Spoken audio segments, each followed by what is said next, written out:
Introductions by members. Member for Cariboo North.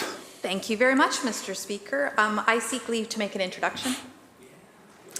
I am pleased today to introduce on behalf of the member for Fraser-Nicola, who is presiding in the House today, so of course is unable to make the introduction, a group of grade 7 and 8 students from Hope Secondary School and their chaperones.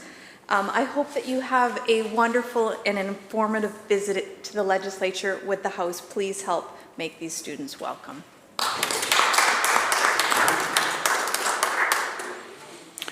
Madam Clerk. Introduction of bills. Orders of the day. Government House Leader. Honourable Speaker, I call Committee of Supply for the Ministry of Land, Water, Resource Stewardship in the Little House, and in this House, Committee of Supply, Ministry of Attorney General and Housing. Committee Chairs.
We'll call the Committee of Supply to order. Minister.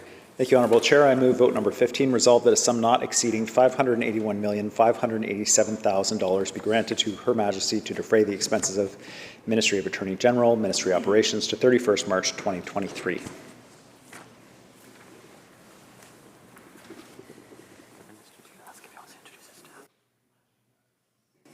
Would the Minister wish to introduce their staff? Thank you, Chair, for the opportunity. Joining me today, Tracy Campbell, ADM, Executive Finance Officer, Peter Juck, Assistant Deputy Attorney General, BC Prosecution Service, and Shannon Salter, the Deputy Attorney General. Thank you. Member for Abbotsford West. Thanks, Honourable Chair. And as we embark upon this annual exercise of reviewing the budgetary estimates for the Ministry of the Attorney General in this case, maybe a bit of a softball question to begin with. When we go through this, we can obviously look at the blue books, and the minister has, the attorney has mentioned the number we are voting on, and how that is allocated within the budget is somewhat helpful in determining priorities. The attorney has a mandate letter from following the last election, and sometimes that's helpful, and we may get to that at some point. But I think at this point, what I was hoping to ask the attorney, looking to the year ahead, looking to that period for which these budget estimates apply, what can you tell the Committee of Supply about the areas of priority that he sees as being paramount? And I'm hopeful that at least one or two of those areas are consistent with areas that I think might be priorities, and that might give us some license to explore those further.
Minister. Thank you, Honourable Chair. I'm going to be focusing in my response to the member's question on justice-related priorities.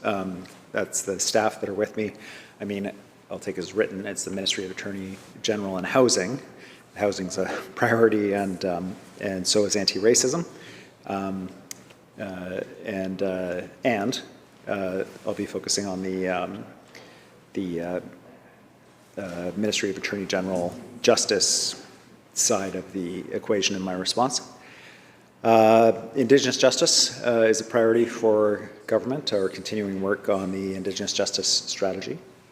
Modernization, holding on to the gains that we made during the pandemic of transforming how justice services are delivered in the province and building on those and solidifying them. Access to justice generally, that would include under that subhead legal aid, our clinic initiatives, a wide variety of different programs, prolific offenders and crime, particularly in downtown cores, and how the justice system fits in with social services and other responses to respond to mental health and addiction issues that drive repeated criminal activity. Family justice and family justice law reform. And finally, our work around the regulator of legal services in the province, and through the Office of the Superintendent of Professional Governance, and through my ministry. Member. Thanks, Honourable Chair, and to the Attorney. We are not going to have time during these proceedings to discuss all of those areas, and that's clear. I was pleased a moment ago to hear the Attorney include in that menu of priorities a couple of the areas that I would like to canvass over the next few days in these proceedings.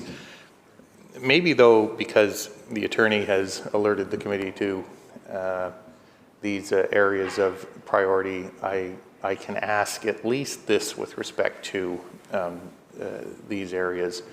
We'll start with the first one, Indigenous justice. And when we're standing here, and I'll ask the same question with a couple of the other areas that he's mentioned. We're standing here 12 months from now, as we likely will be, and assuming the Attorney General is still in his post as Attorney General, when he is asked, or if he is asked to outline what he believes is representative of success in addressing that priority area, what will he say, and what are his objectives and the ministry's and the government's objectives today going forward as it relates to Indigenous justice?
Minister. Thank you, Honourable Chair, and thank the member for his patience.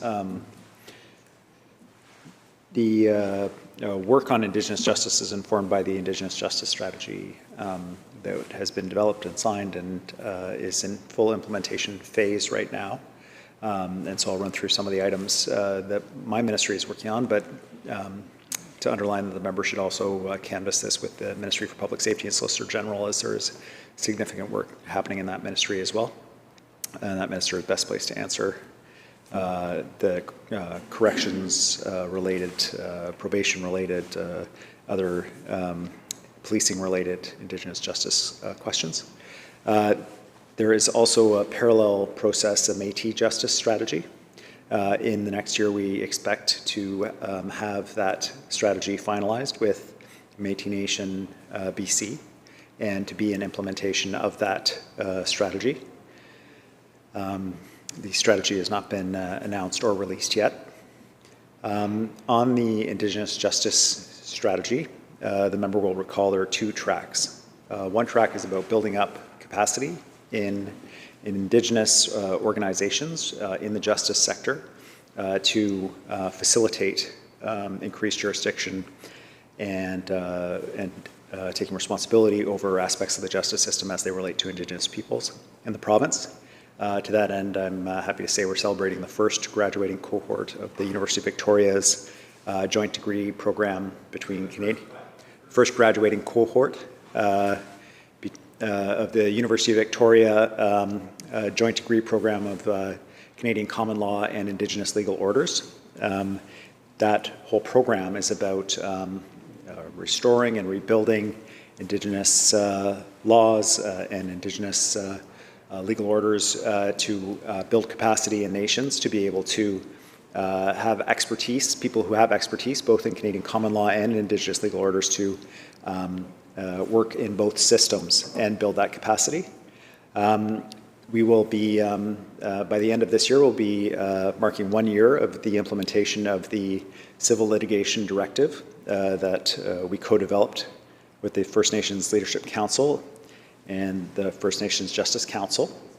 We are developing metrics to determine the impact of that directive on our civil litigation program, and to determine whether it's having the effect that we hope for in terms of reducing the impact that court processes have on our relationships with Indigenous people when we need a judge to resolve disputes between us. Then we will also have a year under our belt of the anti-racism data legislation in place. We anticipate, and this is maybe a bit tangential, depending on the data that ultimately is collected and processed through this, but may have direct implications for justice, which is why I raise it. The work of implementing that legislation will have been underway, and we expect that we will be working in some of the immediate interest areas, which could include aspects of the justice system. We have currently 3 Indigenous Justice Centres in place, plus a virtual, I say we, but it's the First Nations Justice Council. We're providing financial support for them. We're funding 3 clinics plus a virtual Indigenous Justice Centre and providing joint support with the federal government.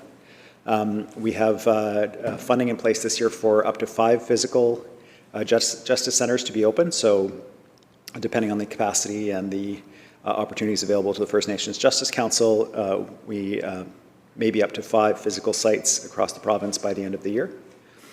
The BC Prosecution Service will continue to implement its Indigenous framework and policy changes related to Indigenous offenders in the justice system, and are also developing metrics to evaluate that the impact of those policies post-COVID, so when we have a chance to see how they're operating in a more typical kind of environment. And they will continue working with the First Nations Justice Council. I'm sure the member has seen the coverage of the disgrace of the overrepresentation of Indigenous women in our prisons across the country, and obviously the public conversation about this continues. With respect to building Indigenous capacity to deliver services Indigenous organizations delivering services to Indigenous people. We will continue to work with Legal Aid BC to transition Indigenous legal aid services to Indigenous organizations. The member will know that we transitioned GLADU report writing from Legal Aid BC to the First Nations Justice Council to administer that program. It's a program by design exclusively for Indigenous people, and it is now being delivered by an Indigenous organization in British Columbia. Building up that capacity and continuing that theme is a part of my discussions with Legal Aid BC and the First Nations Justice Council on how we do that effectively and ensure that people receive the services they need and ultimately from Indigenous-led organizations.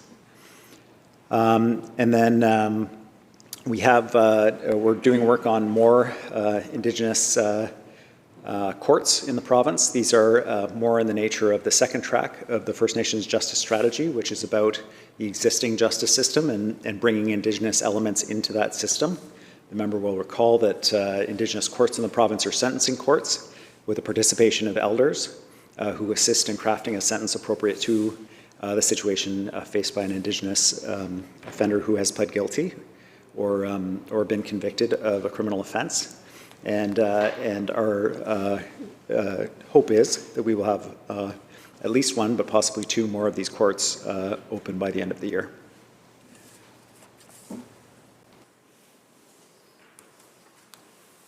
Member. Thanks, Honourable Chair, and to the Attorney. I'm going to ask, and this is purely for the sake of time, and the Attorney has some staff, so they may want to make some notes. I'm going to ask a whole bunch of questions flowing from that bundled up in one, but I wouldn't expect the Attorney to remember them all. So hopefully that'll be a cue to staff to try and what I'm driving at here. The answer is helpful, but I'd just like to take a moment to drill down just a little bit further into the areas that the Attorney has mentioned. So when I say I thought I heard the Attorney say something, I'm not trying to put words into the Attorney's mouth, and if I get it wrong, I know that he and the staff will say, no, that's not what we meant. But here's what I thought I heard in a variety of these areas. There is, on the justice strategy, an objective or an intent to finalize and release a plan with the Métis Nation of BC. And when the Attorney says by the end of the year, I'm not sure if he means the calendar year or the fiscal year, but he can clarify that in a moment. In terms of the jurisdictional transfer, the Attorney has mentioned the graduating cohort at UVic. That's the first, and I presume the intention there is to see that continue into the future, and to have the graduates put their expertise and talents and unique expertise and talents to work. The anniversary around the civil litigation directive, which the Attorney has mentioned, he has said that the ministry is in the process of developing metrics on measuring the success. So I presume the objective is by the end of the year at least to have that, so that there is a framework around which one can measure whether the directive is having the desired impact. I'd be interested to know today, at this stage, what the Attorney believes what some of the key indicators will be within the developing metrics. I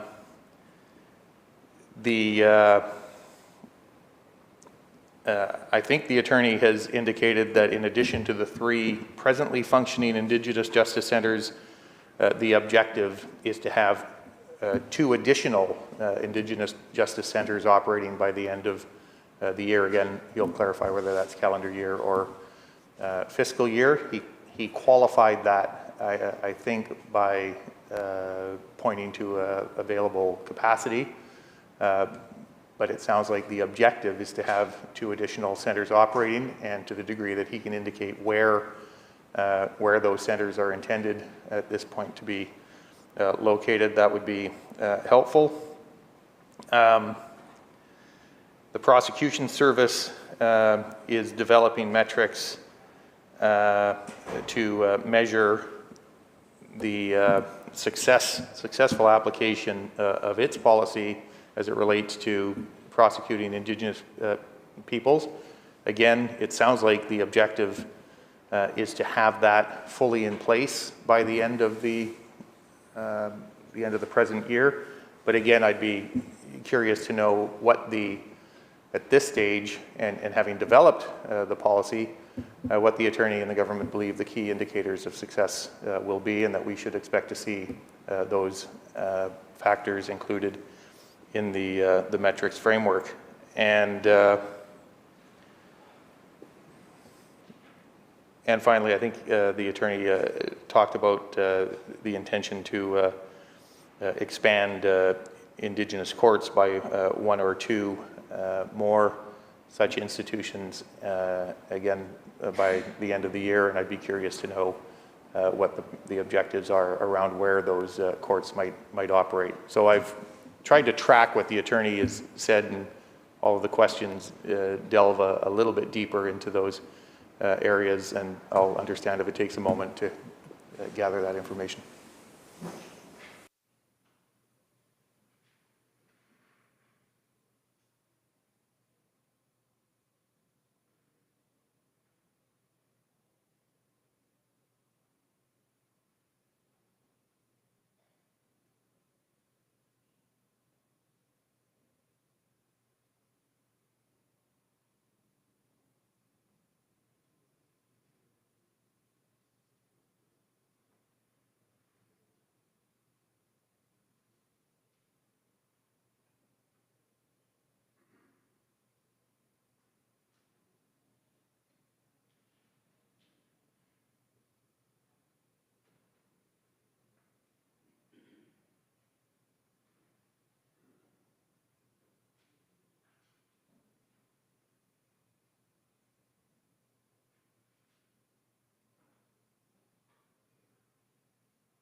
Minister. Thank you, Madam Chair. I will do my best to take the members' questions in order. For the Métis Nation BC Justice Strategy, we are dependent on our partners and timing, but currently we are hopeful for the end of the calendar year for completion of the strategy and publication of the same. For the University of Victoria joint degree program, the program will be continuing. Most of the graduates will work in traditional private practice or in First Nations communities or with First Nations communities directly. Some will work for government, but there's no specific work program through the ministry linked to that specific legal program. But the graduates certainly do have a number of skills very applicable inside government. So if they're looking for a wonderful place to work, work with great people, and do interesting things, they should consider working for the government of British Columbia. The civil litigation strategy. The challenge with the metrics obviously is measuring harm not done. It's a hard thing to measure, but we think that we can come up with suitable measurements. We'll be doing this work in partnership with the First Nations Justice Council and the Leadership Council. And I anticipate that they would be things like efforts to reduce the complexity of pleadings, reducing the number of issues, length of proceedings, and so on. But it's very premature because we have not yet started that formal engagement, although the initial work has started within the ministry for us to be able to do that. The justice centers. Now, I'm advised that the First Nations Justice Council has not yet decided where the next two centers will go. Part of that is because there is broad interest, and the second piece is that for the successful implementation of a justice center, work has to be done with the local First Nation or First Nations, because a successful center needs close integration with the local nation, and determining that, as the funding was just announced, does take some time for them to do.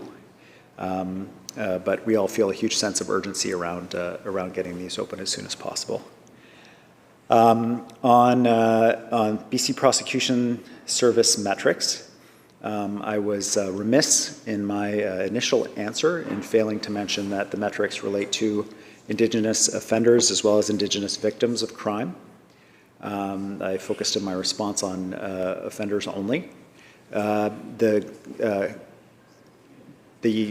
goal is to reduce Indigenous overrepresentation both on the offender and on the victim side in relation to crime.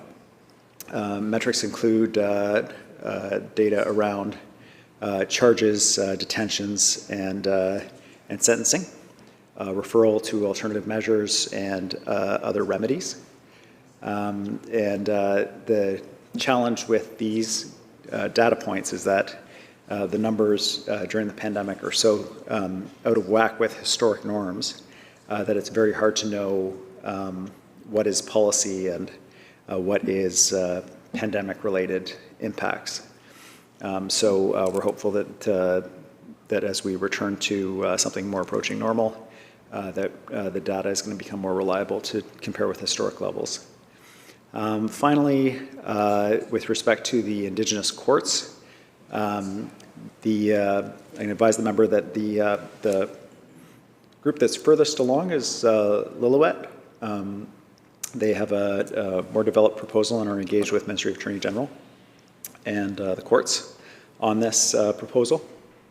Port Hardy has expressed interest, but they're in a very early stage still. And in terms of the timing of Lillooet, I would love it if we could have Lillooet in place by the end of the fiscal year, and certainly Port Hardy as well. But again, it's at a very early stage. I'm advised by staff. Member. Thanks. Just one follow-up from that series of answers for which I'm grateful. it was a bit unclear to me when we are referring to the prosecution service and the metrics. My initial impression was that those are in the process of being developed, but something about the attorney's answer suggested to me that in fact they have been developed and there are now measurements and variables in place that are being tracked. So if the attorney could clarify that, and notwithstanding whether the metrics are in place now or whether they remain to be finalized at some point during the fiscal year, will they include on the topic of overrepresentation in terms of prosecutions, overrepresentation of Indigenous people in terms of prosecutions, overrepresentation in terms of victims, will the metrics include, or do they include, targeted numbers? Or is it simply a general objective and a general hope to reduce the number? Or is there a more specific target than that? Recognizing the Minister of Labour. Thank you, Honourable Chair. I seek leave to make introduction, please. Is leave granted? Thank you, Honourable Chair. In the gallery, we have, I think for the first time, my granddaughter, all the way from Regina, Anna Baines Hodima. She's here with us, along with her mom, my daughter, Jasmine Baines Hodima, and our son-in-law, Darren Hodima, and my wife, Rajvinder Baines. They came all the way from Saskatchewan to see the beautiful city of Victoria and our province. And I hope that they will be encouraged, along with the other 107,000 who came to BC from across the world, and most of them a lot of them from other provinces, that they will join with them as well this year or next year, whenever they feel appropriate. And we would love to have you here because we do need more doctors. And so please help me give them a very warm welcome.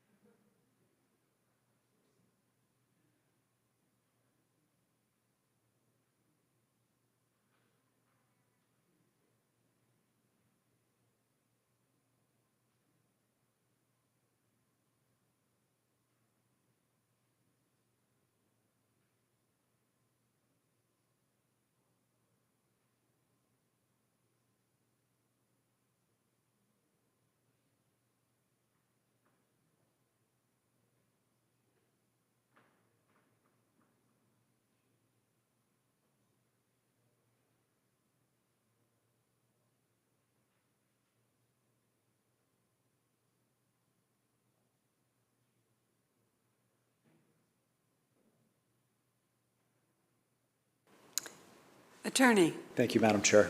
The member, I understand his confusion because the situation is within the prosecution service somewhere in the middle. So they collect data currently on a whole array of issues, time to trial, the convictions and so on, referral to alternative measures and so on. For Indigenous-related data, they're very reliant on information that's collected from police, and so the baseline is not great. And so it's really hard to have targets or anything other than try to identify broad trends. And so while they collect this data right now, the work that's happening around the metrics is to identify which ones are most representative of where we want to go. And how to measure whether the broad trends are indicating one way or another. I think it's helpful to think about this data as not being in isolation, but being related to other initiatives. So do we see a change in a community that has an Indigenous sentencing court in terms of what the prosecution service is seeing? If they have a Indigenous Justice Center, are we seeing a difference in those impacts if we open a restorative justice program?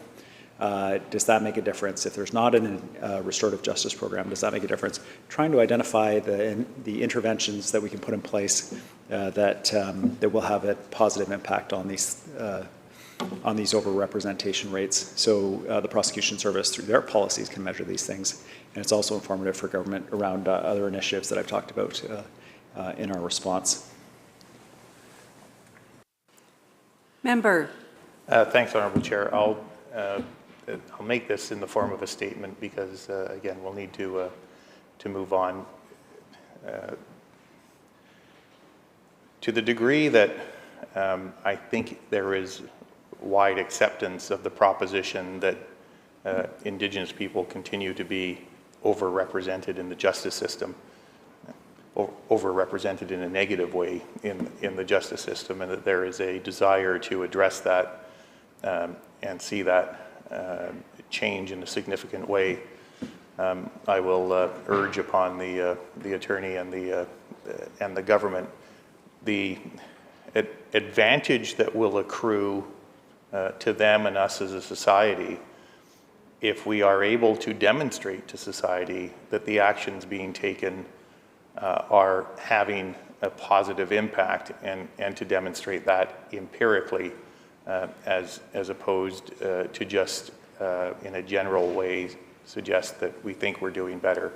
To the extent that the metrics can include empirical measures that can make the case or help support the case that progress is being made, I think that'll be helpful. Let's move on quickly then to another area that the attorney identified as an area, a priority area, and that is modernization, a label that can capture a range of areas. The attorney made specific reference to some of the changes necessitated by the recent pandemic as it relates to how court proceedings are conducted, the use of technology. So some perhaps more specific indicators that quite well, and the attorney is wise enough to know why oppositions ask these questions. A year from now, to be able to say, with the investments of tax dollars being made, 1 year ago, these were the objectives around modernization, were they met? So what in a more detailed way should we look for, and how will we measure whether those objectives were met 12 years out, or 12 months out, sorry.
Minister.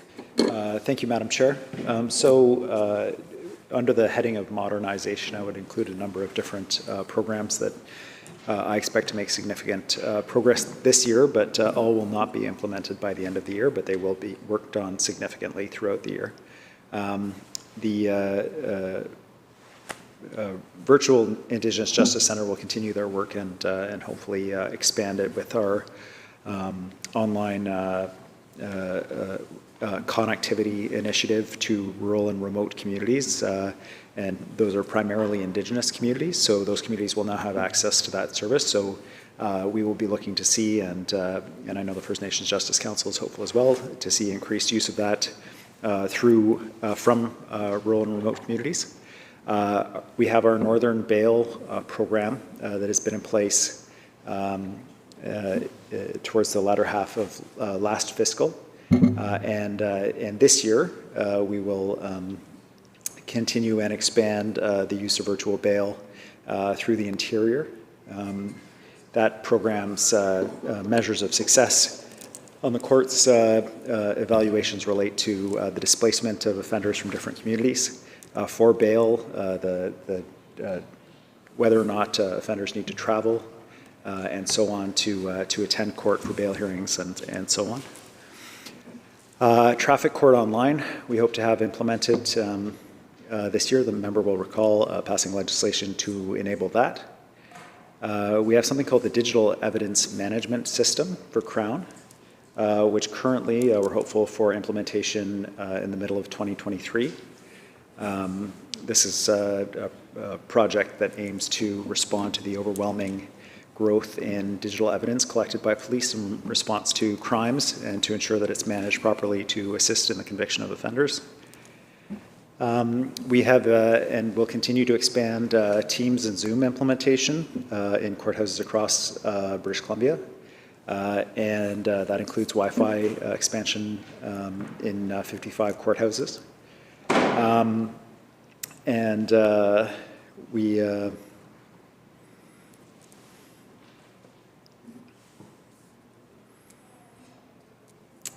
also have underway approval and the work is in the initial stages to update and replace legacy systems. The member will recognize some of these names, I imagine, Keys, Cornet, and Justin, if you had exposure to the criminal justice system. And these are very, very old programs that manage key aspects of the justice system in the province. And so that work to replace those systems is underway. And then we're also doing it's a relatively minor program in terms of expense, but a relatively significant program in terms of access to justice, delivering more online user-friendly forms for matters such as divorce, so that individuals are able to access justice and fill in forms in a way that courts will be able to process their applications more readily. And then we also will be expanding our use of family justice virtual supports. So families in crisis do have access to family justice counselors wherever they are in the province, as we continue our work to expand our early resolution program, which is currently in Victoria and Surrey. Member. Are the, Madam Chair, are the procurements relating to the software systems, are those internal to the Attorney General Ministry, or the ones I think I heard the Attorney say are I believe, court judicial programs? If that is so, has that procurement process started? And I will say this candidly, from my recollection, if there was one way to send ministers fleeing in despair, it was to bring a technology procurement before them. So the question is an obvious one. What order of magnitude are we talking about in terms of cost? Because this has been a recurring theme that transcends any single government. technology procurements that run amok, cost double or triple, and then don't work, or at least partially don't work. So what can the attorney tell us about this particular procurement upgrade and the rough order of magnitude where we're at, and the degree to which it's being organized in a way to try to avoid some of the pitfalls of the past?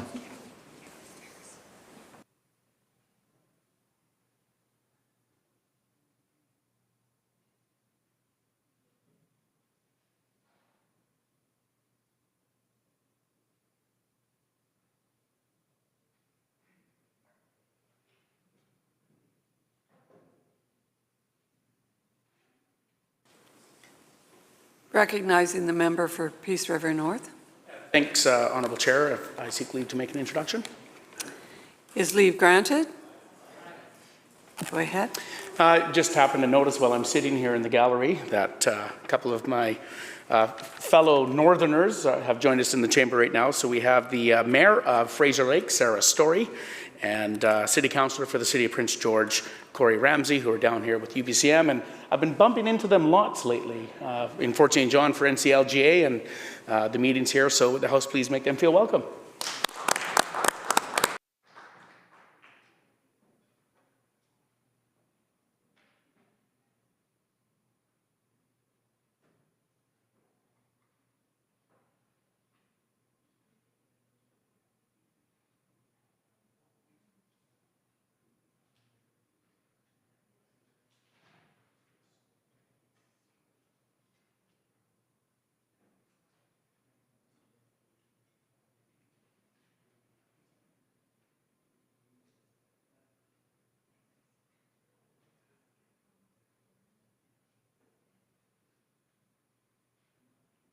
Attorney.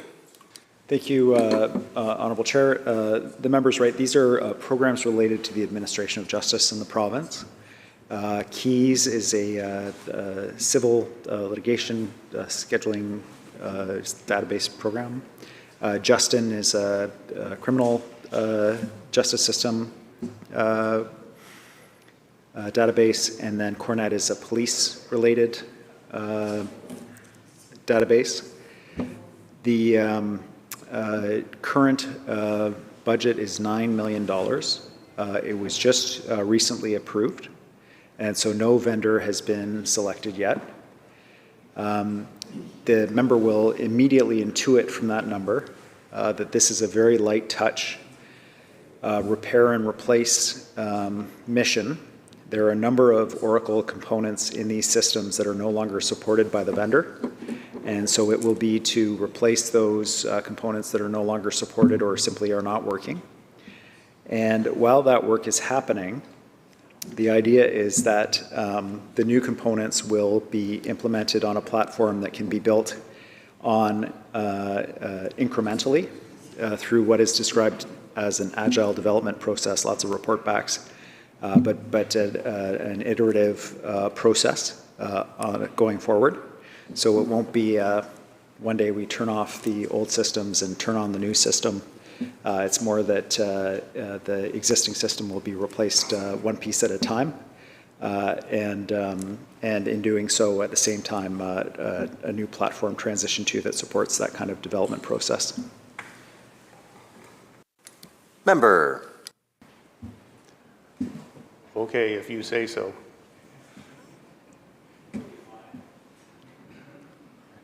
All right. I want to just take a moment to reveal a bias in this general area of modernization, and I don't think I did this last year, but I'd like to do it this year and seek the attorney's views on this, because we're a year.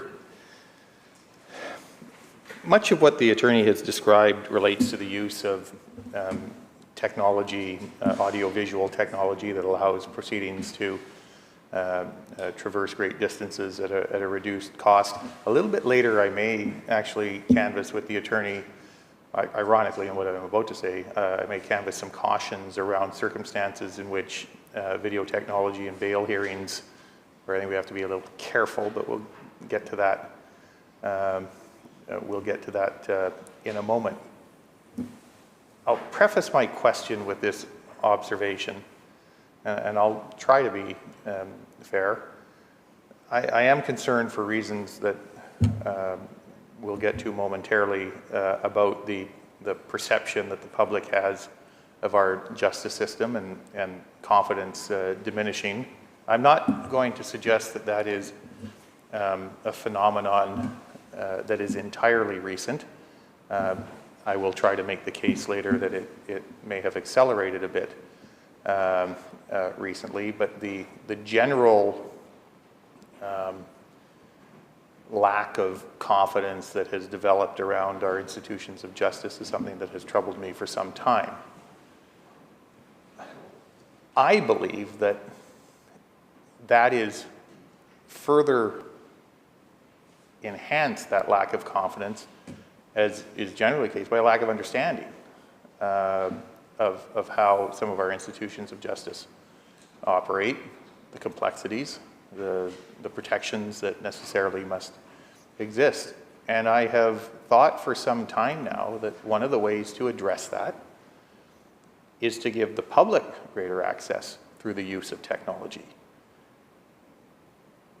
And that despite the institutional pushback that would exist around broadcasting proceedings, or when we say broadcasting today, we don't mean network TV, we mean streaming live, giving people access in that way, that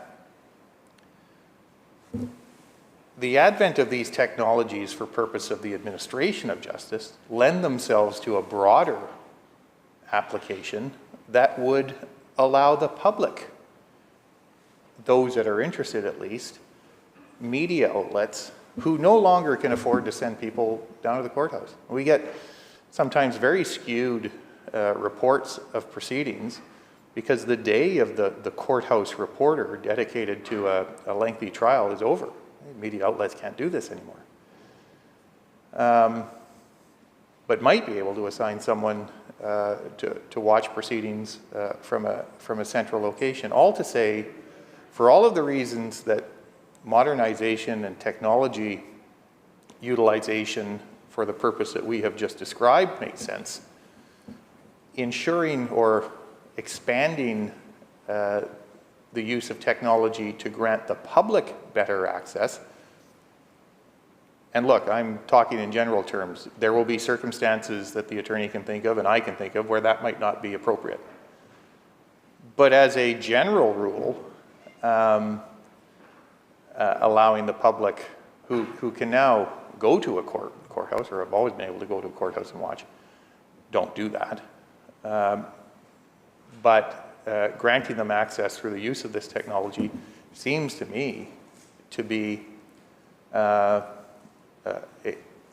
one means by which we can reverse the trend that we see around diminishing confidence in our judicial institutions. It's been a while since I sat in the attorney's chair, and I don't know to what extent, if at all, institutional resistance to that approach and that position has reduced. It was certainly there when I sat in the attorney's chair. But I am curious to know to what degree the Attorney General and the government are supportive of the basic proposition that as we utilize technology to facilitate the internal management of justice and administration of justice, we should similarly be prepared to make use of that technology to facilitate greater public opportunity to watch the operation of our institutions of justice.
Attorney.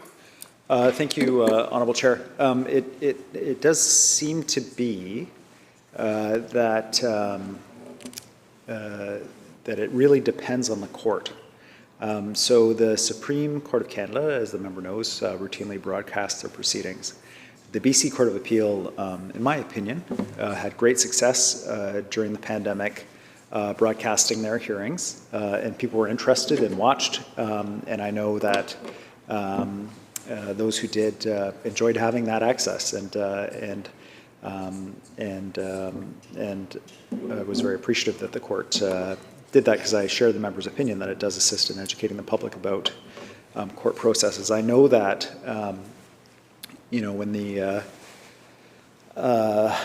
when the member for Prince George Valemont, for example, was Attorney General, there was an application to court to broadcast a large-scale criminal proceeding involving a large number of defendants, which the court rejected.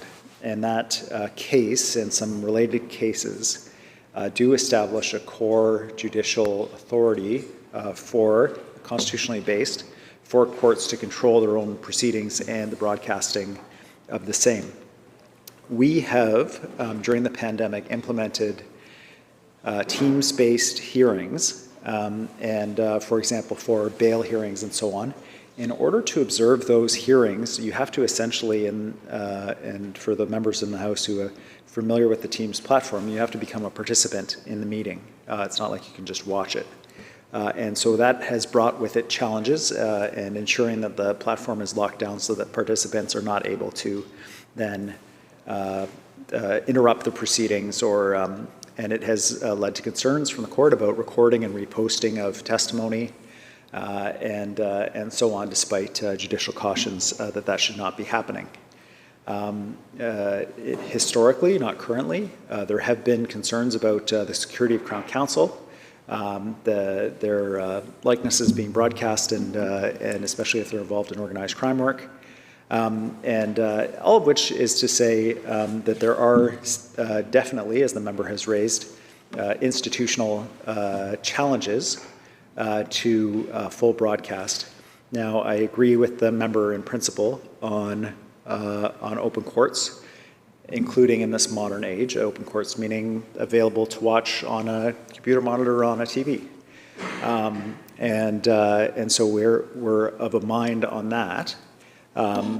And I can advise him that there is a very lively discussion, not just in British Columbia, but across Canada and in many other parts of the world following the pandemic, about what it means, given the number of proceedings that have shifted to these online models, to have the open court principle, which is also a constitutional right, that the courts should be open to the public, while we have these online proceeding systems that have, almost by definition, very limited access. And beyond that, as we expand, as I advise the member, Wi-Fi and internet capacity within the courthouses, it becomes possible to expand public access. So this will be a dialogue with the courts, without doubt. It will be ultimately the decision of the Chief Judge, the Chief Justice, or the Chief Justice of British Columbia, which hearings are broadcast and which are not, or widely available or which are not. But I appreciate the member raising the question, and I can advise him that those exact conversations are absolutely happening within the province, because there is this shared concern between the courts, the bench, the bar, and the government about ensuring the public maintains access even in virtual hearing environments. Member. Thanks, Honourable Chair. And to the attorney, the general topic is of sufficient interest to me that I'll make a short reply, and then we can move on unless the attorney wishes to respond. And as I listened to his comments, and he reinforced my own understanding and suspicion that with the use of Teams and Zoom and what the pandemic forced upon us and forced upon the courts and the prosecution service and the civil litigation departments was the use of this technology through Teams and Zoom and all of these platforms, and the problem ironically became restricting access to those platforms. And the only thing I would say to place on the record, at least, is the presumption today, and the presumption has been for over a century, that I can walk down to a courtroom and the door will be open, a courthouse and a courtroom, the doors will be open, and I can sit and watch those proceedings, whether I am connected with them or not. The judge, the presiding judge or justice, has the right in exceptional circumstances to restrict my entry. But she or he must justify that with some manner of reasoning. The use of this more modern technology to enhance access to the courts can operate no differently, but the fundamental shift that has not occurred yet in the thinking of the courts and quite frankly many of the participants, not all, but many of the members of the bar, is that this is still a sanctified setting that mustn't be sullied by having it available on what I still refer to as the airwaves, but I think we know what we're talking about. And as attractive as that traditional approach might seem to some, I believe it will continue to undermine the public's understanding of what takes place in these important institutions and undermine their confidence. And so to the extent that the conversations are taking place, to the extent that the chief justices and the chief judge of the province have some appreciation for that fact, and with the assistance of the Attorney General and the Ministry of the Attorney General, the Court Services Branch are prepared to cautiously move into this area. The highest courts in our province and in our land have found a way to do this. Now, I understand they don't hear witnesses, they don't take evidence generally from witnesses, so there are, of course, some logistical issues, but it is in the long-term interests of these institutions to find a way to capitalize on the work that took place over the last 2 years and apply it in a slightly different way to enhance the public's confidence. If the attorney wishes to reply, I'll sit down, otherwise I'll carry on. Another area that the attorney cited as being a focus for him and the government and the ministry in the coming year was family justice. The question is not dissimilar. Beyond that general label, what are the more specific, measurable initiatives that we should look for in the 12 months ahead as it relates to family justice services?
Minister. Honorable Chair, there are a number of significant initiatives that are in early stage implementation around family justice. The member will know we have the early resolution model in place in Victoria and expanded it to Surrey relatively recently. We do have the evaluation back from Victoria, and we saw a very high satisfaction rate among participants. The whole program, the idea of it is that a family in crisis, the parents who are separating, meet with separately a family justice counselor who helps them identify what issues they have that they're trying to resolve through court, works with them to ensure that they get all their documentation together, tries to, if appropriate, broker agreements on issues outside of court.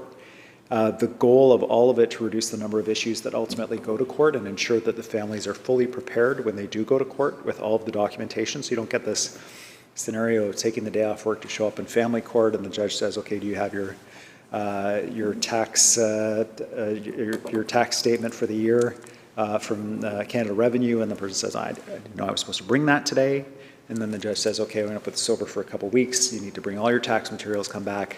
I sat in family chambers. It's a horrific thing to watch for people who are not going through this program because you can see the frustration on the families working with duty counsel, trying to figure out what was needed and so on. So that's why this program has been so successful. One of the data points that came out of that evaluation was the number of only 31% of the issues identified by families ended up having to go to court. So there was a better than 60% reduction in the number of issues that went to court, and that led to huge reductions in number of trial days, court time, and obviously acrimony between families, reducing conflict between families, one of the key goals here, as well as efficiency. So that program, we're interested in potentially expanding that model to other places, and we'll explore the possibility of that.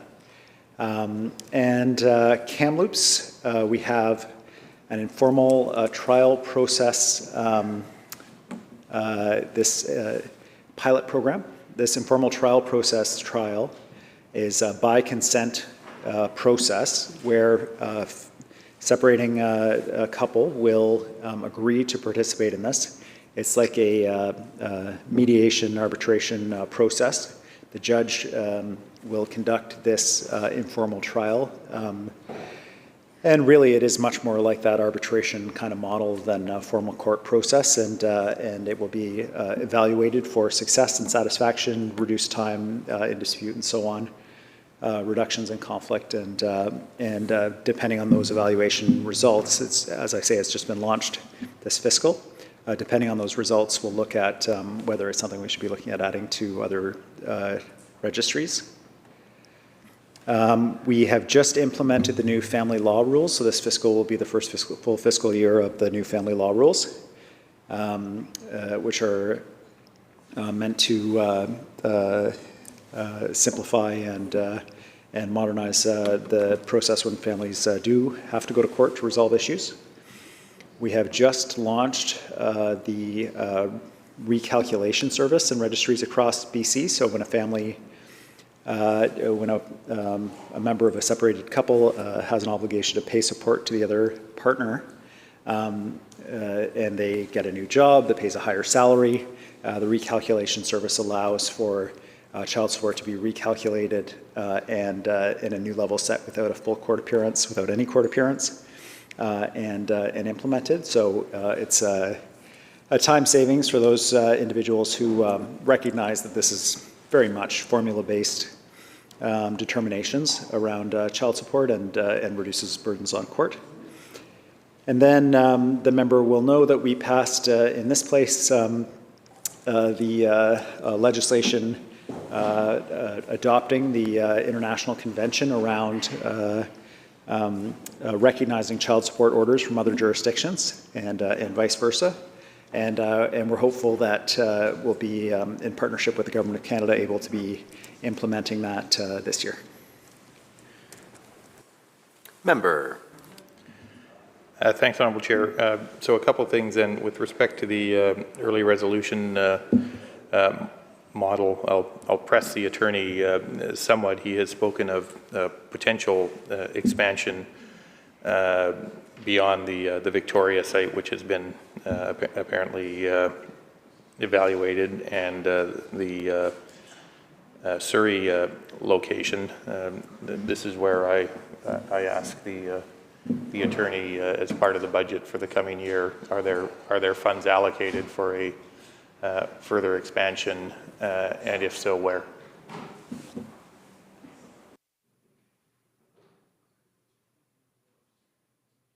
Attorney. Thank you, Honourable Chair. There are no funds currently allocated for further expansion. Member. Thanks, Honourable Chair.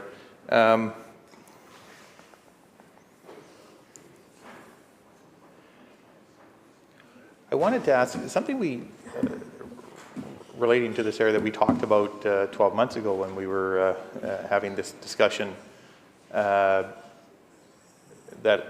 I think as I recall, the attorney and I were similarly positively disposed to, related to the initiative around paralegals in specifically in the family law sector, and it had encountered some challenges and some obstacles, but as it relates to early resolution models and even, I dare say, informal trial processes, it strikes me that there is very much a role to play for paralegals to assist families in organizing themselves so that when they do come before a mediator or a judge in those settings, they have organized their documents in a way that lends for the mediator or the arbitrator or the judge to more accurately and more efficiently get to the heart of the matter. Any progress on that front as it relates to the deployment of paralegals?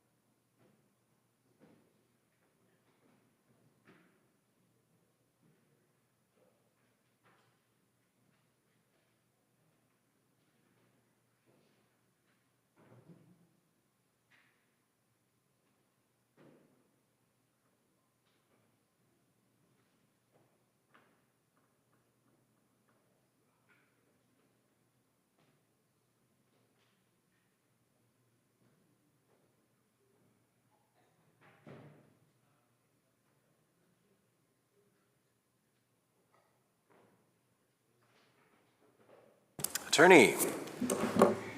Thank you very much, Honourable Chair. I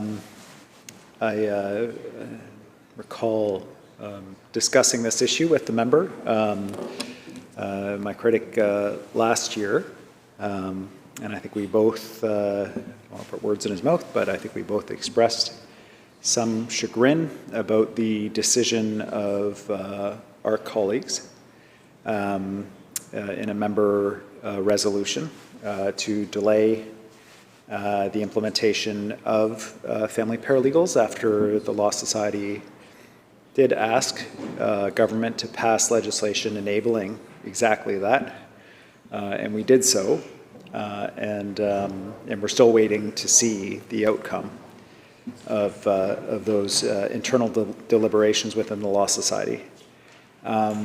I can say that there has been a very significant development since we last spoke, which is that government has committed to, and we have shared with the Law Society, with the regulator for notaries, and with the paralegals in the province, that it is our intention to move to a single regulator for legal services in the province. and that the core focus of this regulator will be the public interest, and a second animating principle will be ensuring access to justice for British Columbians.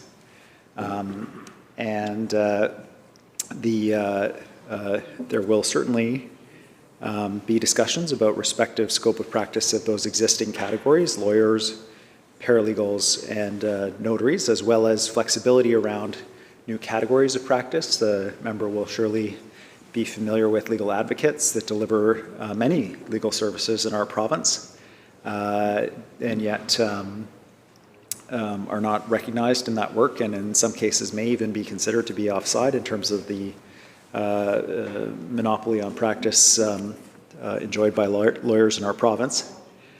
So having some flexibility around that within that regulator will be very important to recognize where legal services are being delivered and ensure that they're being delivered in a way that protects the public interest.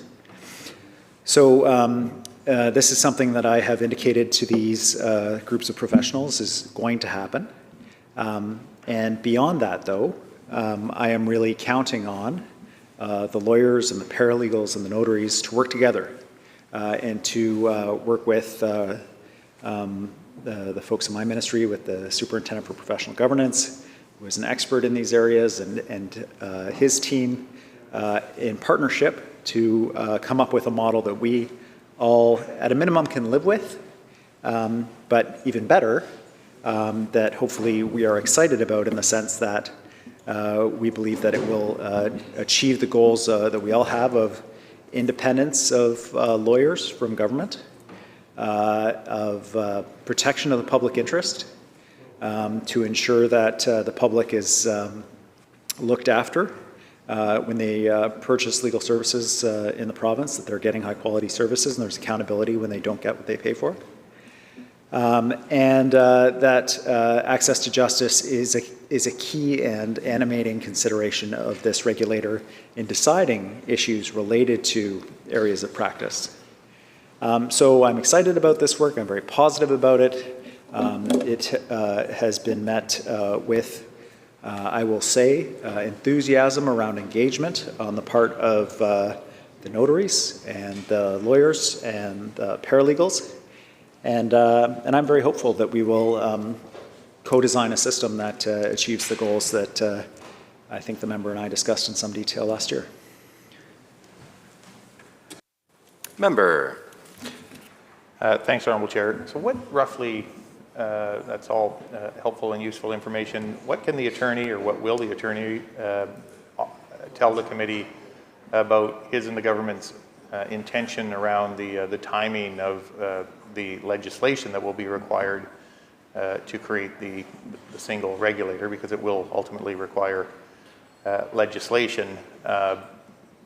This session of the Parliament is due to expire after one more week. By the time we come back, the government will be in the final 2 years of its mandate.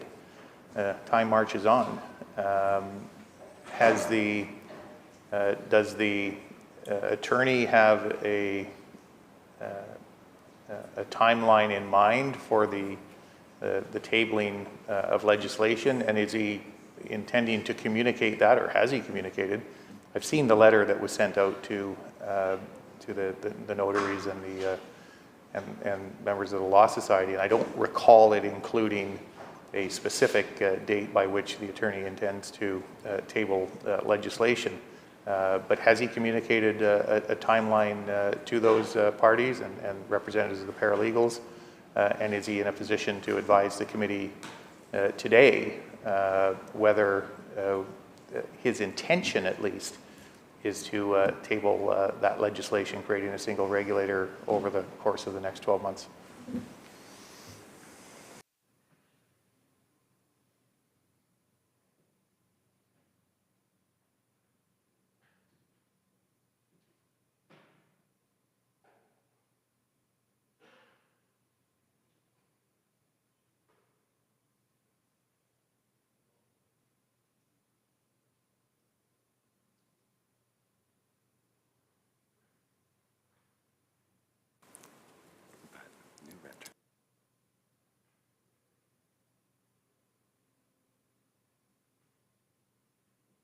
Minister.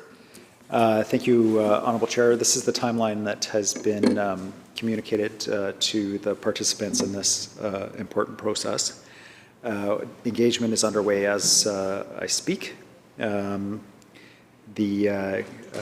government will be developing an intentions paper based on this engagement, which we will publish later this year. We'll take feedback on the intentions paper and use that feedback to develop legislation to be introduced in fall of 2023. Member.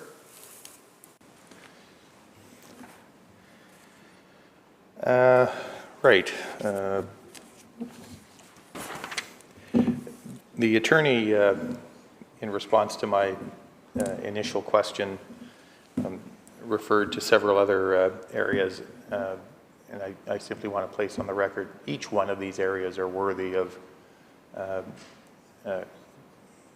careful and lengthy discussion and scrutinization. We don't have time to do that, so I don't want anyone who might be observing these proceedings to think that there is not regard on either side of the House for the importance of the issues, but we're working within a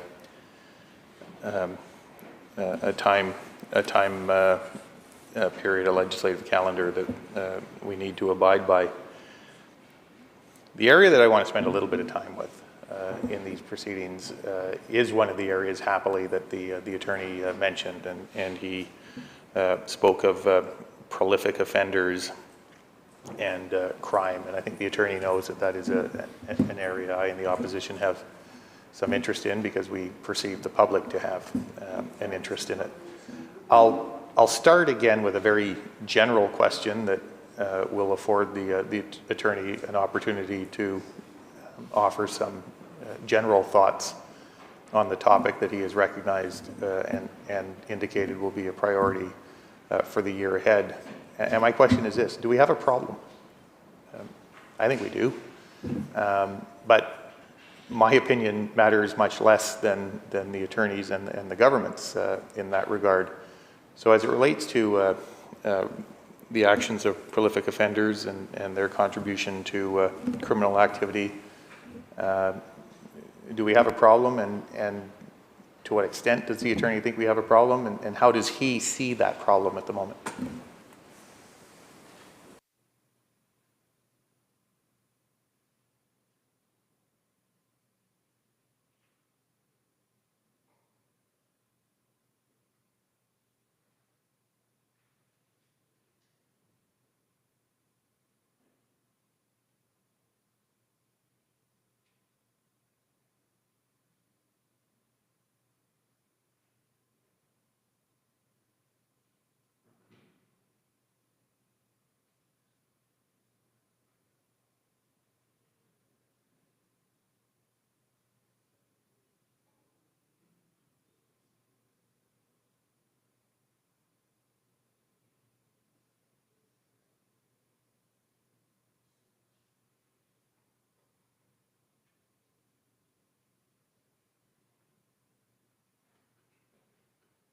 Attorney. Thank you, Honourable Chair. I think we have two problems, maybe three. The first problem is a shifting in crime patterns. I think when you look at especially property crime data,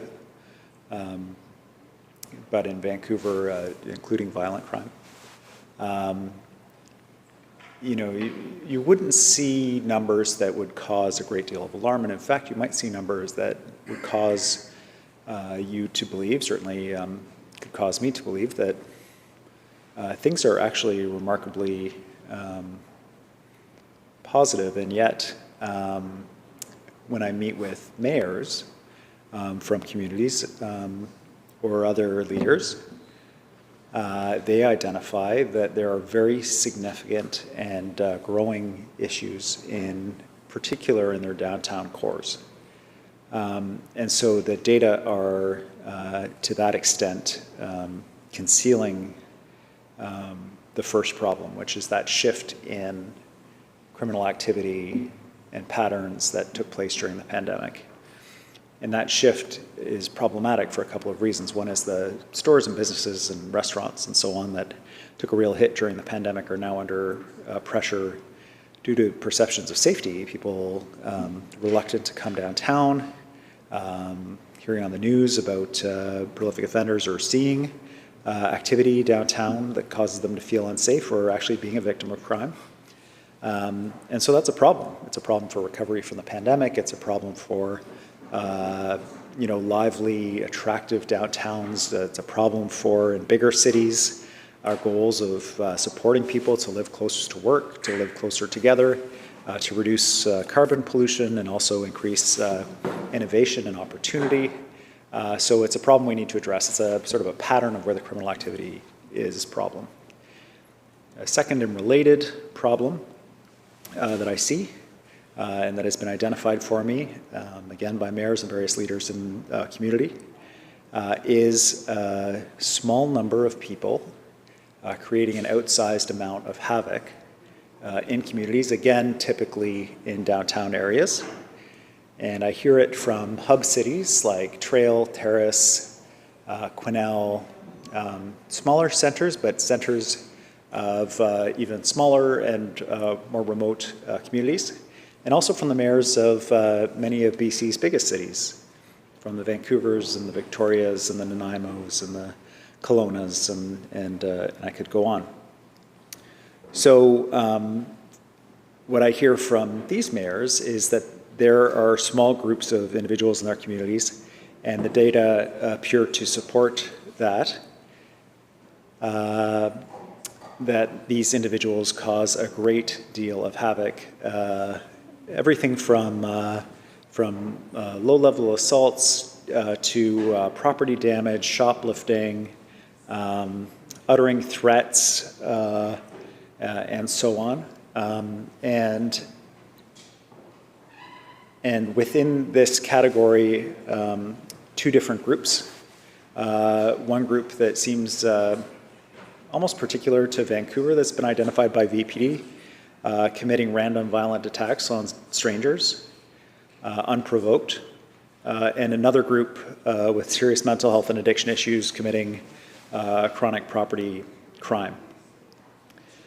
So these issues are distinct, but I think they're very linked, obviously, given the fact that these offenders have such an outsized impact. And this is the goal of doing what's possible to disentangle what's happening, these different trends that have been amplified through and following the main pandemic public health restriction period.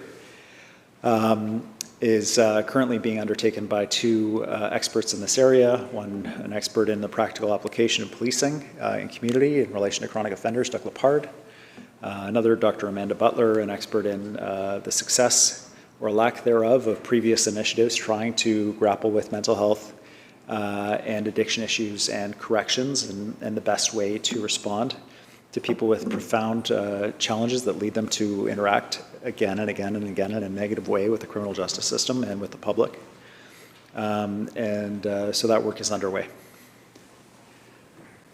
Member for Vancouver Langara. Sorry, member. Make an introduction. Is leave granted? Please proceed. I just want to take the opportunity to welcome in the gallery 28 students in grade 6 from Sir William Osler Elementary and the riding I represent in Vancouver Langara. I had the opportunity to meet with them in the lower rotunda, and the teacher, Mr. Patrick O'Hara, I've had the opportunity to participate in their vote process when they vote for various candidates, and I think I won that one.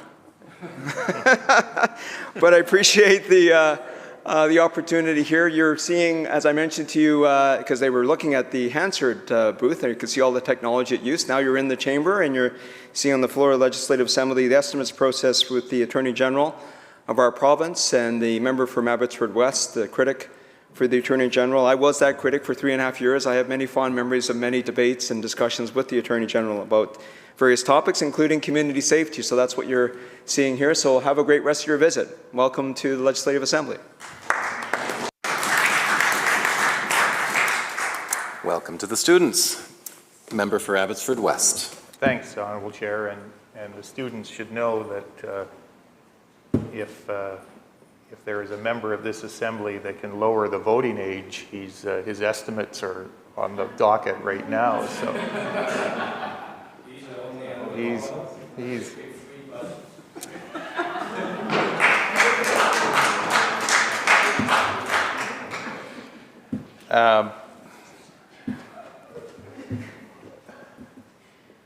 so that initial exchange is helpful. I'm going to take a few minutes and explore with the attorney the magnitude of the problem he has alluded to and seems to recognize exists, but I want to explore that a little more. It struck me, though, I have used the term prolific offender,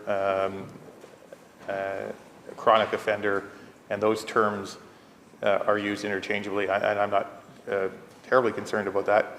But I did think that for the purpose of this discussion, we should probably try to establish who we are talking about when we talk about prolific offenders. And as I will from time to time during our exchange, during these estimates, I'm going to ask the general question of the attorney.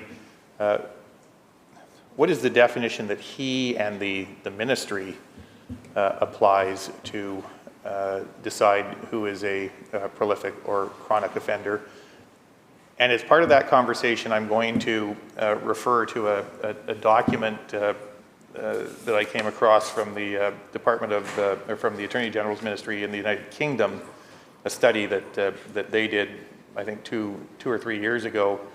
And I made a copy so that the attorney's not flying blind as we have this conversation, and I'll ask that perhaps it can be sent over to him.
Attorney.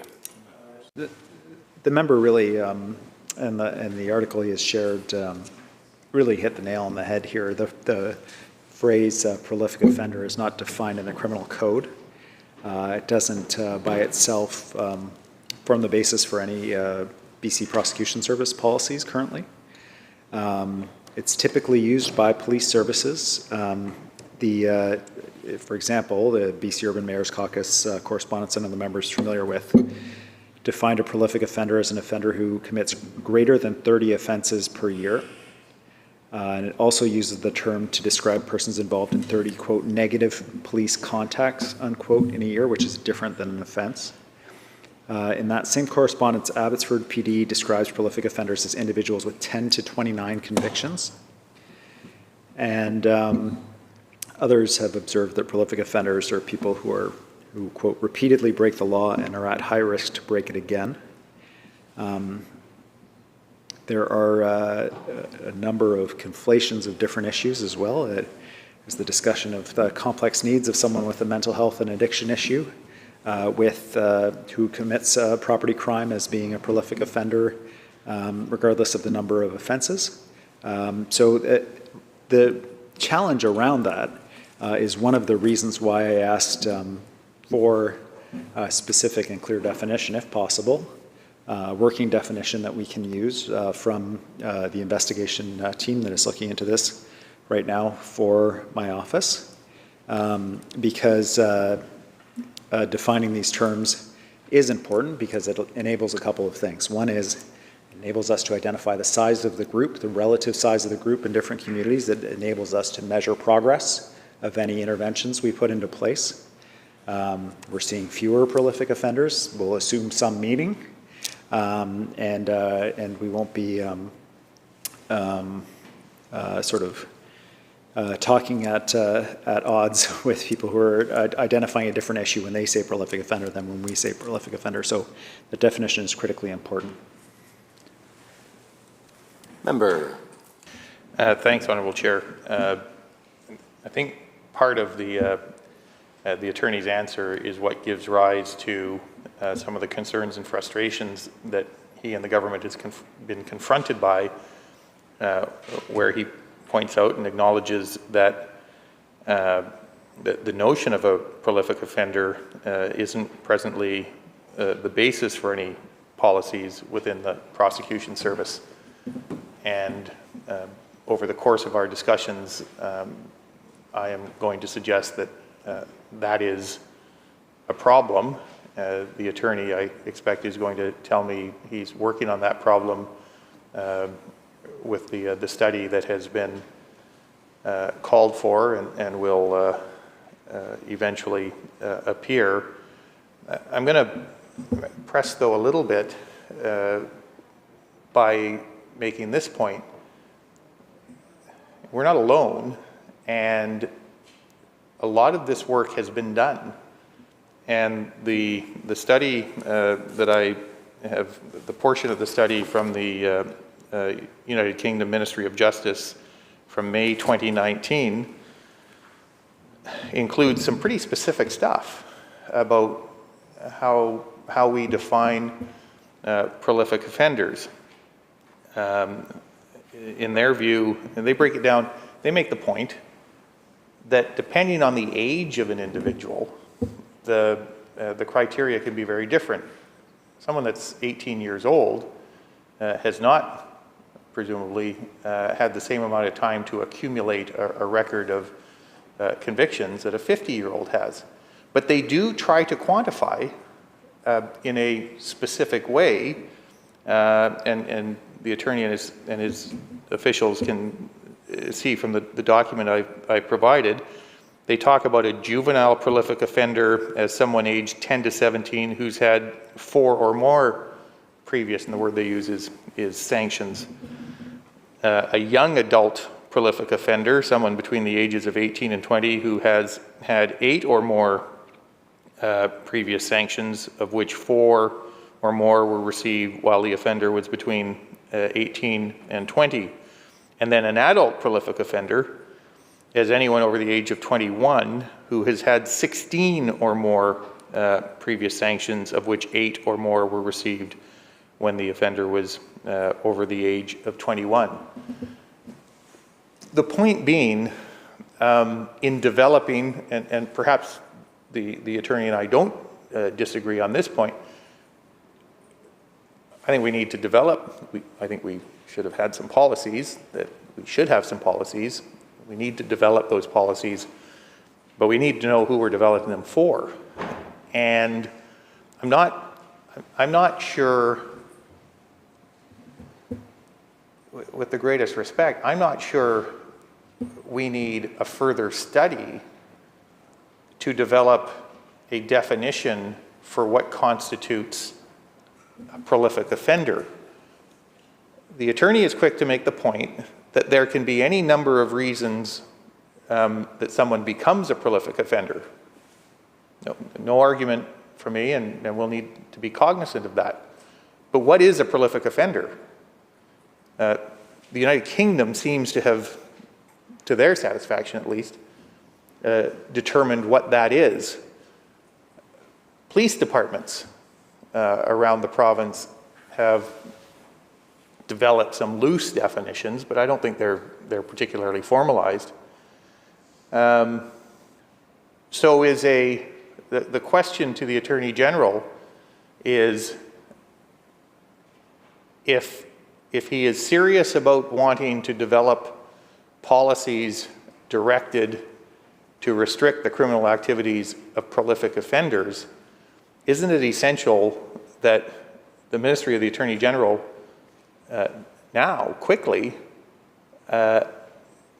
reveal to the public whom they believe or what they believe the criteria is for a prolific or chronic offender, and to what degree does he believe the approach, he may quibble with the numbers, but to what degree does he believe the approach taken by the United Kingdom in breaking it down on an age basis in the way that they have is an appropriate way to go?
Minister.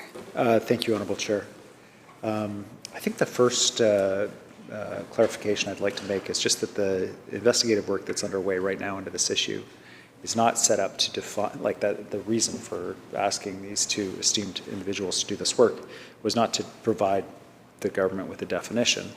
I think a definition is necessary to measure success of anything we implement, so it's part of what I've asked, but the goal is solutions around this issue that I think the member and I both accept is a real one, and certainly the mayors to whom I've spoken and the police to whom I've spoken believe is a real issue, and so I don't know that there's any debate about that. But in order to measure the effect of the program or programs that we put in place to respond, whether the problem's getting worse or better over time, I do think we need a definition that everybody agrees on. It could be the UK definition the member puts forward. It could be other definitions that are used in other places in Canada or North America. I believe we have the right people on the job to establish that definition independent of me. And the reason why that's important is I think reasonably, someone could say, well, you're choosing this definition to make it look like the problem is less than it is, or you're choosing this definition because this you can address that problem, but you didn't put this in the definition because you can't. You know, it just it gives us something that's established at arm's length from government, and that will enable us to wrap our hands around the problem and address it. So, just by way of clarification, the other piece is, I think it's important for people to know that there are a number of initiatives in place around prolific offenders, especially those with serious mental health and addiction issues in different communities. So we have the Downtown Community Court in Vancouver, we have a community court in Kelowna, we have one in Victoria. Now, I say that all while noting that these are three of the communities that have come to us asking for help. And so we have these resource-intensive courts that are operating in these communities notionally to support management of these prolific offenders, and yet these mayors are coming to us and saying, hey, we're in distress. And so at least Victoria and Kelowna have really focused on prolific offenders and their concerns that they've brought to me. Vancouver slightly different. And so, you know, why are those courts not responding to these issues? Why are these particular offenders resistant to the programs and processes that are put in place in those courts? These are important questions. I don't know the answer to those, and this is some of the work that is underway. So I agree with the member that the lack of a definition, a provincial definition, is troubling. It's strange that we don't have one. Police services all use their own. They're all slightly different, and we need one. Yet, that doesn't mean that nothing's been done on this issue. There's also another category of offenders I want to flag, just so that the public also knows that this group of offenders does have a process and policies in place. High-risk offenders at high risk of reoffending in relation to a sexual or violent crime, particularly against vulnerable groups. These high-risk offenders, there's a national program. They're tagged in the criminal records. It forms the basis for dangerous offender applications, long-term offender applications. And so there is a full program within the Prosecution Service, which is part of a national initiative around this group of offenders. A different set of considerations, really, than the group that I believe that we're talking about. I hope that's some clarification and response to the member's question. Member. Thanks, Honourable Chair. Yeah, I mean, I don't think we're going to solve this matter today, so we are having a discussion that I hopefully will be helpful in terms of conveying concerns and hopefully ultimately some suggestions. Which, by the way, just so the attorney knows, I mean, I have some ideas and that eventually I'd like to convey to him. One derives from something that he just mentioned as it relates to violence against, the term has changed over the years, but I think today it is violence against intimate partners. And there are a suite of policies that the ministry over many years has developed to address that very specific issue, and ultimately I'm going to suggest that what we're dealing with here warrants a similar approach.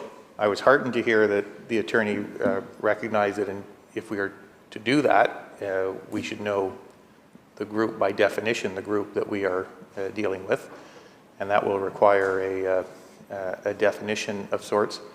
I disagree with the attorney that there is, that it would somehow be inappropriate for he, and by extension the ministry, to develop that definition. I think the body of literature around this exists is sufficiently well developed that unless the government and the ministry adopted something so extraordinarily out of sync with that literature, that the prospect of being criticized is pretty remote. The UK approach, as the attorney and his folks will see, speaks to two criteria that need to be applied to the three age quotients: offending history, that is the minimum number of previous convictions that need to have occurred in the various age groups, and then a second criteria, criminal history pattern. And the point there is, if someone has committed 15 offenses as a non-adult, as a juvenile, to use their language, but only one as an adult, the point is made that probably disqualifies the person from being considered a prolific offender unless that pattern continues. All to say that there is, I think, if we're going to address this, we need to formalize who it is we are targeting, if I can use that word. And the question, I would prefer it be done sooner rather than later. I expect the attorney he's already signaled that he intends to wait until his report is complete. But the question, whether it's now or subsequent to the receipt of his report, can he commit to the committee that there will be a definition, that for any policies that might follow, it will be clear that the Ministry of the Attorney General and the Prosecution Service in particular considers anyone that meets the following criteria for the purpose of prosecutions, considers them to be a prolific offender.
Minister. Thank you, Honourable Chair. I can assure the member that I did indeed ask for the definition, the best recommendation of the investigators who are looking at this matter, and I'll receive that from them. I can't, in advance of receiving it, commit government to adopting it, but I can certainly say that our government is committed to dealing with the issue of prolific offenders, and part of that, in my opinion, involves government adopting a definition so that we can track our success or lack thereof with the initiatives that we put in place to try to go after this. So we will be adopting a definition. Whether or not it's the one that's put forward by the investigators is another question, but I have asked them to do that work independently, and ultimately, as the member knows, I'll bear political responsibility for that. I'll take some comfort from his reassurance that he and his colleagues will not critique that definition when it's adopted. And I'll read this portion of the answered back to him when it does happen. I'm just kidding. Staff had a quick look at the member's paper and the UK Prosecution Service. They weren't able to find within the UK Prosecution Service a definition or policy used within that service. So if the member is aware of that, I'd encourage and welcome him to share that over. We do have the white paper the member sent over, and we'll use that to inform our work. And I don't know why that paper was produced or what context it was produced in, whether it's for developing a policy for the prosecution service or so on. But any other relevant documentation the member wants to share to inform the work that's happening would be welcome. Member. Thanks, Honourable Chair. So a couple of things. Notwithstanding my impatience, I am gratified to hear that the attorney has committed to the fact that the ministry will adopt, and I presumably do so publicly, a definition of a prolific offender. I would urge him to do so as quickly as possible, and he has indicated forthrightly the schedule he intends to follow in that respect. Just for information, the document I sent over is part 4 of or part 5 of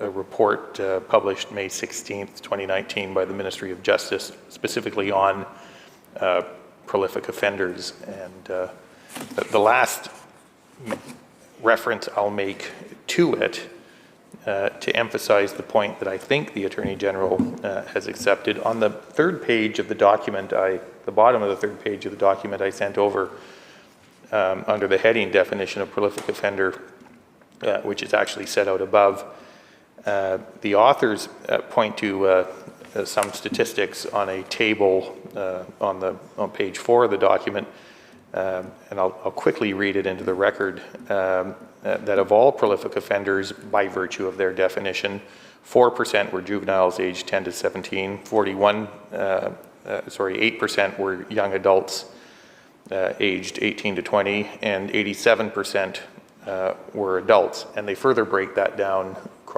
tracking the graduation, if that's the right term, of young prolific offenders into adult prolific offenders. All to say that having adopted that definition, they're able to generate these kinds of statistics for the purpose of at least trying to better understand what is taking place and by whom. So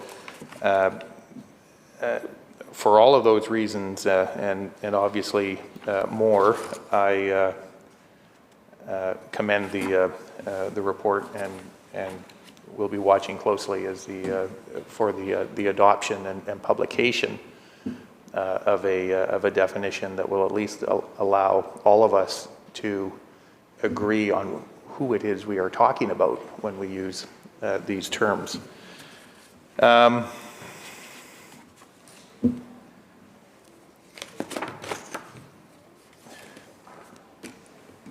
I'll send over, while I chat, I'll send over another document that I'm certain the attorney has. I just realized the attorney and the ministry have millions of documents, and it's not always easy to get their hands on it quickly. What I've sent over is the Vancouver Police Department report to the Police Board on crime stats that I know the ministry has. I'm sure they have dated February the 7th, and it was submitted to the board on Vancouver Police Board on February the 24th. On the second page of that report, under the heading Violent Crime, on the first bullet, it reads, at the end of 2021, the number of violent crimes was 5,866, up 1.5 from the same time in 2020. The 2021 year-end violent crime total is 7.1% higher than the 3-year average of violent crime incidents. And that's the end of the quote. The point I think the author's making is something the Attorney General referred to earlier, and that is through the pandemic, that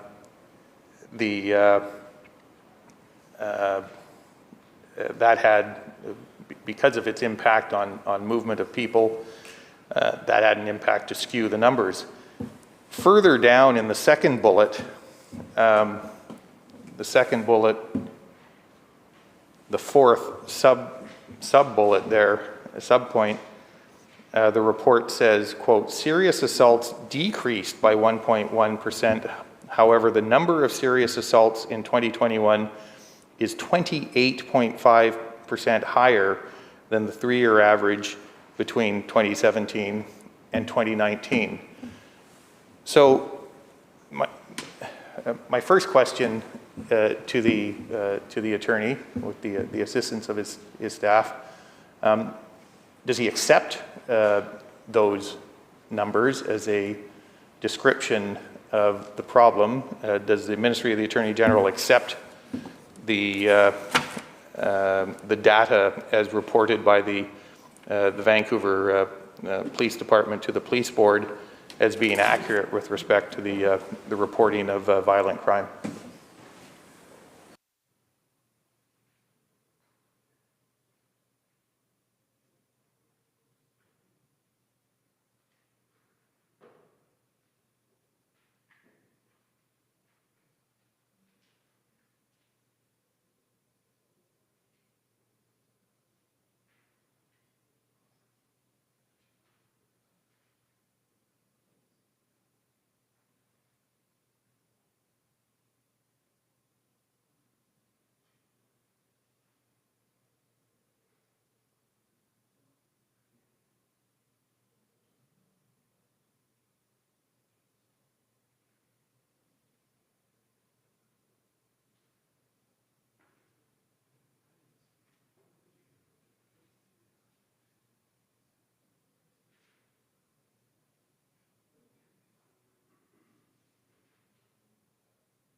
Minister. Thank you, Honourable Chair. So I have a couple different sets of statistics to share with the member. Starting fiscal year 2017-18, I have Crown Council reports to Crown Council received from police. A report to Crown Council is where there's been an offence, police have been called, they've done an investigation, compiled everything together, prepared a report to Crown recommending charges to Crown, and then Crown does their deliberations. So this measures the inputs coming into the Crown office. It's a good indicator of trends. So from 17-18 through to fiscal year 21-22, there was a 27.8% decrease in the number of reports to Crown Council received. The reason for that is just a collapse in the number of reports to Crown Council in two categories. One is property offence reports to Crown Council, and the other is administration of justice reports to Crown Council. Property offence reports to Crown Council were down 44.1%, and administration of justice reports to Crown Council were down 41.9%.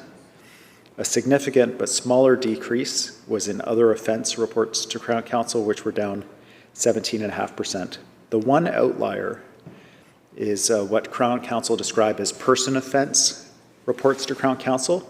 This would definitely include violent crime, but it's really any interference with another person, which were up 12% over the same period. So that would show a trend not inconsistent with what the member had read out. Now, I have different numbers than the member around police data on violent crimes, Vancouver Police violent crime data. This is from Vancouver Police Department annual reports.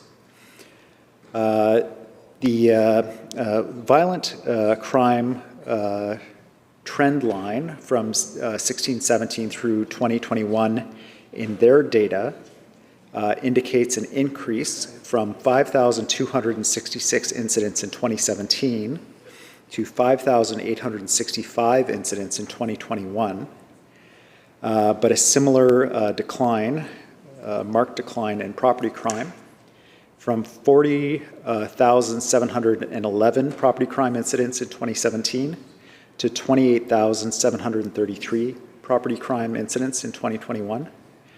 And so the total, if you look at the total number of offenses for Vancouver over that period, again, a remarkable reduction from 52,062 offenses in 2017 total to 40,239 offenses in 2021 total. This reflects in the overall crime rate for per 1,000 members of the population. 2017, the number was 77.74 offenses per 1,000 members of the population in Vancouver. 2021, the number was 58.05 offenses. And when you take into account population growth, even with population growth, it does moderate a little bit the increase in violent crime that we're seeing. And so you'll see that in 2017, the per capita rate, crime rate per 1,000 population was 7.86. In 2021, it was 8.46. These numbers, to put them in some historical context, violent crime was 9% higher and property crime was 11% higher in 2012. Vancouver and a city had a smaller population, and yet crime on just gross numbers was remarkably higher. And yet the member rightly notes that kind of over the pandemic period, we have seen an increase in violent crime. When we look at the provincial statistics, which provide a bit more of a breakdown about what might be driving that violent crime in terms of there's a whole bunch of things that fall under that category. We see somewhat staggering increases in offenses described as uttering threats, indecent or harassing communications, and what are described as assault level 1, the definition of which is It's an interference with another person. It could be a push, a shove, that doesn't result in a significant injury to that person, but could be quite terrifying for that person. And so in 2017, assault level 1 provincially, 20,634 offenses. 2020, 27,352 offenses. Uttering threats, 2017, 8,660 offenses. 2020, 16,362 offenses. And indecent or harassing communications, 5,651 offenses in 2017, 9,431 in 2020. Some of this is confounded by a change in Statistics Canada's definition of how it comes out of the unfounded investigation in the Globe and Mail, where police deemed, in particular, sexual offenses alleged disproportionately by women to be unfounded, and they were not recorded as offenses. The federal government took a perspective that, and rightly in my opinion, that that women who bring these, and victims of crime generally, who bring allegations forward should be believed, and that it should be reflected in data. And so that change happened between the years 2018 and 2019. You can see a marked increase. I don't believe it explains the full increase that we've seen.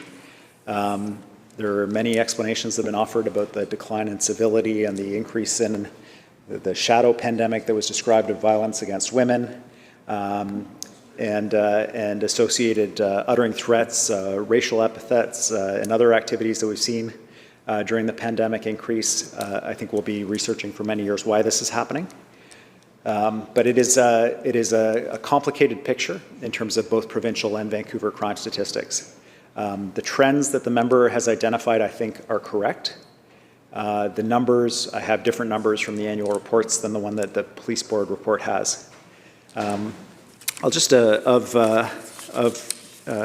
perhaps interest, the Crime Severity Index, which is monitored by Statistics Canada, I only have this for the province-wide numbers.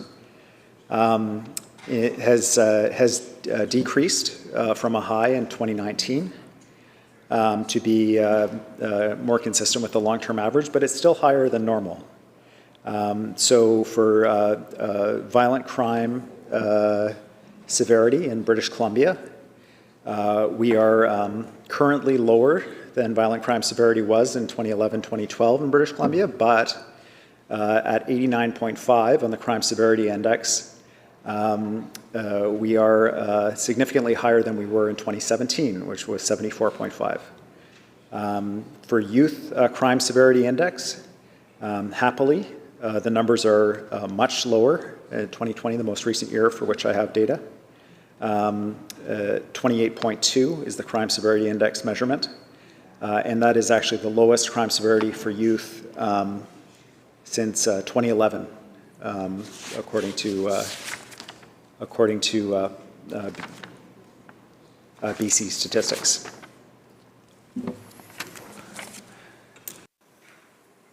Member.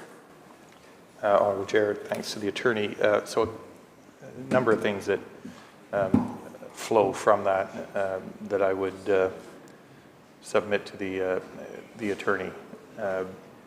This is a difficult form in which to throw huge numbers of numbers around in, and I think the attorney has accepted my proposition in directing them to this particular collation of data from the Vancouver Police Department around the general trend lines. In the document that I've provided on pages 4, 5, and 6, there are a number of bar charts that relate to the trend line upwards for violent crime, for homicides, for shots fired.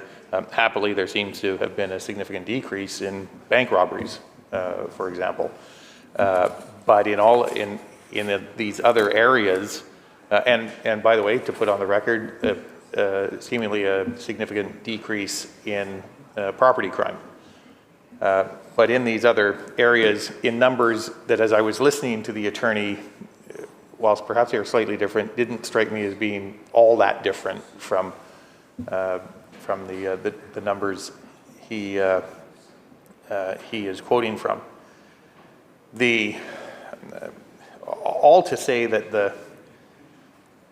the proposition I am hopeful that the Attorney General will agree with is the trend lines around crimes against persons, violent crime, is heading in the wrong direction. We don't have data for the most recent period, and the attorney, I expect, is getting the same anecdotal advice from the prosecution branch, the police, and the mayor's community leaders that the trend is accelerating in the wrong direction, which speaks to the importance of taking steps to try and arrest that.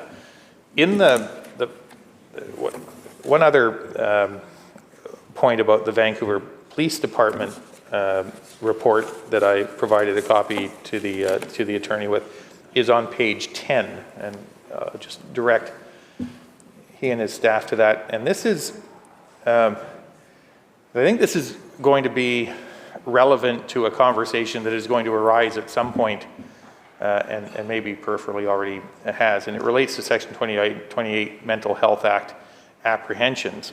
And I wondered if the attorney would comment, first of all, whether he agrees with the statistics, and then secondly, whether he had any comment around the apparent modest decrease in 2021 of Mental Health Act apprehensions. At some point, we are going to have a conversation about what causes prolific offenders, and the attorney is going to quite rightly point out that there are many causes, and they can relate to mental health issues and addictions. I was a bit surprised by this, by the fact that at the time persons crime, violent crime is on the rise, apprehensions under the Mental Health Act seem to ever so slightly be decreasing. That was not my perception or my expectation, but I'm sure that the Attorney General's ministry and the officials are aware of this, and I'm curious to know from the attorney whether they were surprised or what explanation they would have for the seemingly what seems to be a bit of an inconsistency there.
Minister. Thank you, Honourable Chair. We have very limited line of sight into Mental Health Act apprehensions for the reason that typically, if a police officer does apprehend someone for a Mental Health Act apprehension, they will bring that individual to hospital.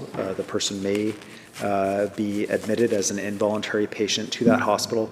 There is no contact with the justice system, and therefore no data collected by Crown, and so on. But happily, I do have some data that may assist the member in understanding the trend. because we have done some work on the Mental Health Rights Advice Service, so we have some statistics from the Ministry of Health and the Ministry of Mental Health and Addictions, which I would recommend the member to direct sort of more, or perhaps Public Safety and Solicitor General may have an explanation about police activity in this regard. But the number of individuals with involuntary status in acute care facilities has been increasing steadily over the last 15 years. When we look between 2005, 2006, and 2017-18, the number of, which I apologize, these are the only data I have, the number of involuntarily admitted patients increased by approximately 79%, whereas voluntarily admitted patients increased by only 12%. It is possible that one of the reasons why there are fewer apprehensions is that individuals are spending longer in involuntary status in an acute care facility. That is purely speculation because, as I advised the member, I don't know that this ministry does not have the detailed data on this kind of activity. Member. Thanks, Honourable Chair. Before I go any further, I was remiss. The attorney has introduced to the committee the very capable staff helping him. I want to acknowledge a woman who has helped me. Karen Bill has applies her trade with great diligence and little fanfare, and our ability to have this conversation is in large measure a tribute to her helping me compile some of this material so that we can, at least in a reasonably efficient way, have this conversation about the minister's budget. So thank you to Karen Bill. All right, I think we have established some measure of agreement that the trend lines around violent crime in the city of Vancouver, will come to other parts of the province in a moment, are headed in the wrong direction. I suppose the question that requires asking is, what explanation, or any, does the Attorney General have for why this is taking place?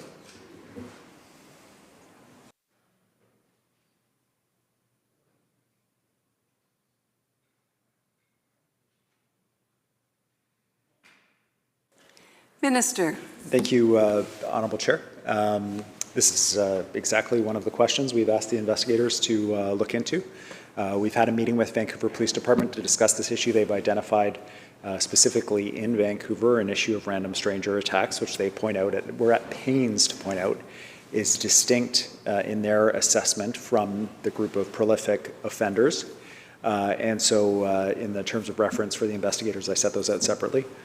Conversations with them, what's driving this kind of activity, and there were no easy answers. And I think if they had easy answers, they would be working overtime to address those if they were policing responses that were required, and I'm sure they are working overtime to address these issues. I will say I've been heartened by some of the recent coverage around increased foot traffic downtown resulting in decreases in crime. News 1130 recently had an article headlined, Vancouver's West End sees decreases in crime amid loosened restrictions. There was a similar article in the Globe and Mail. Francis Beulah authored talking with the Downtown Vancouver Business Improvement Association. And I think and I hope that we're starting to see a crest in some of these kinds of activities. But the member may be right. Given the real-time nature of the issue we're dealing with, I can't point to anything aside from increased foot traffic, the number of people downtown potentially driving these decreases, and some of the activity that were causing a great deal of distress earlier in places like the West End, and whether that is a trend or whether it's a blip. I think so. The core of the work that I have asked these experts to do is, can you identify why these things are happening in terms of the random stranger attacks, And can you help us identify ways to prevent them or respond to them more effectively? And so that is the work the government is doing. Member. Thanks, Honourable Chair. Well, who says the media can't be an authoritative source for crime information, crime stats?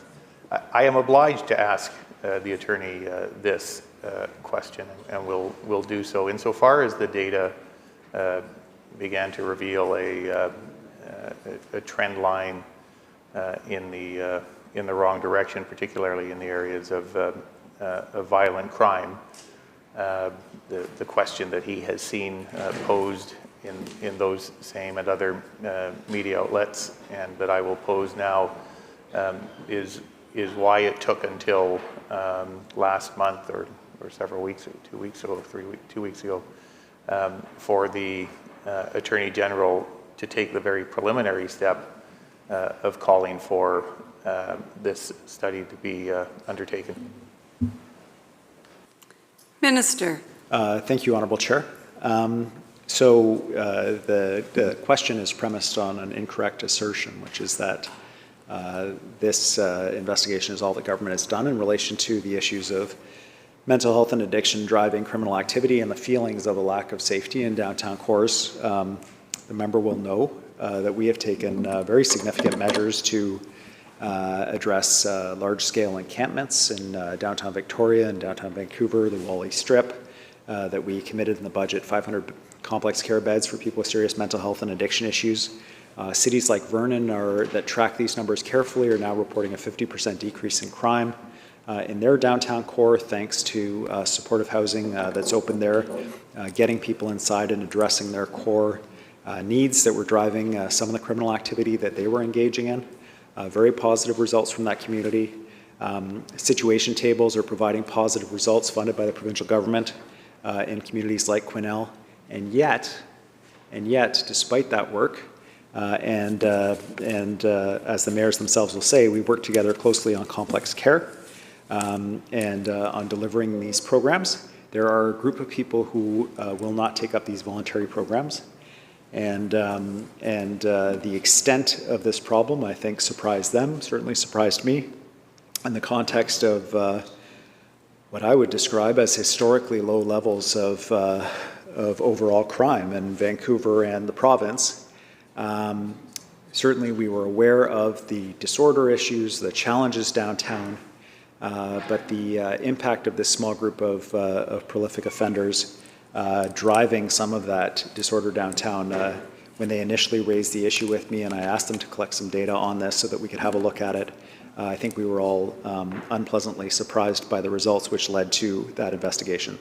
So we've been doing a lot of work together on the issues of helping communities recover from the pandemic, helping address issues of disorder in downtown cores, address issues of open poverty, drug addiction, mental health issues, suffering in the streets that really detract from feelings of community safety, and for the people suffering with those life situations, address in a compassionate way their challenges and make their lives better with better outcomes, as many of the reviews of our supportive housing do show. So there's lots happening, but this is another layer of a complicated problem, and we're going to go after that too. Can you just hold on 1 second?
recognizing the Attorney General. Thank you, Honourable Chair. I move the committee rise report progress and seek leave to sit again.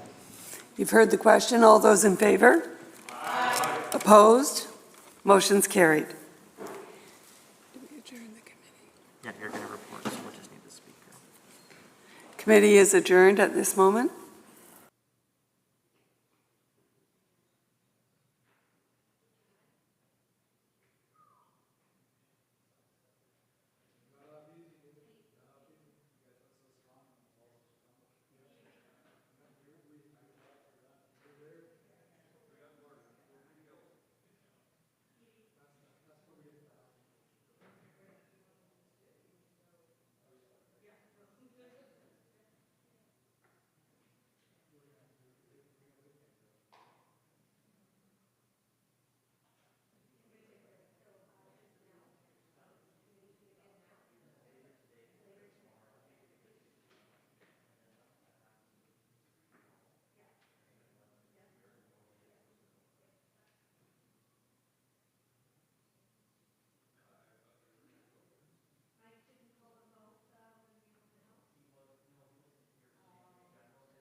Committee Chair. Mr. Speaker, the Committee of Supply, Section B, reports progress on the estimates of the Ministry of Attorney General and Housing and asks leave to sit again. When shall the committee sit again, Government House Leader? Later today. So ordered. Committee Chair. Mr. Speaker, Committee of Supply, Section A, reports resolution and completion of the estimates of the Ministry of Land, Water and Resource Stewardship and asks leave to sit again. When shall the committee sit again, Government House Leader? Later today. So ordered. Government House Leader. Thank you, Chair. In this, or Speaker, in this chamber, I call continued supply of estimates the Ministry of Attorney General, and in the Douglas Fir Room, I call Committee of Supply Ministry of Transportation and Infrastructure. Committee Chairs.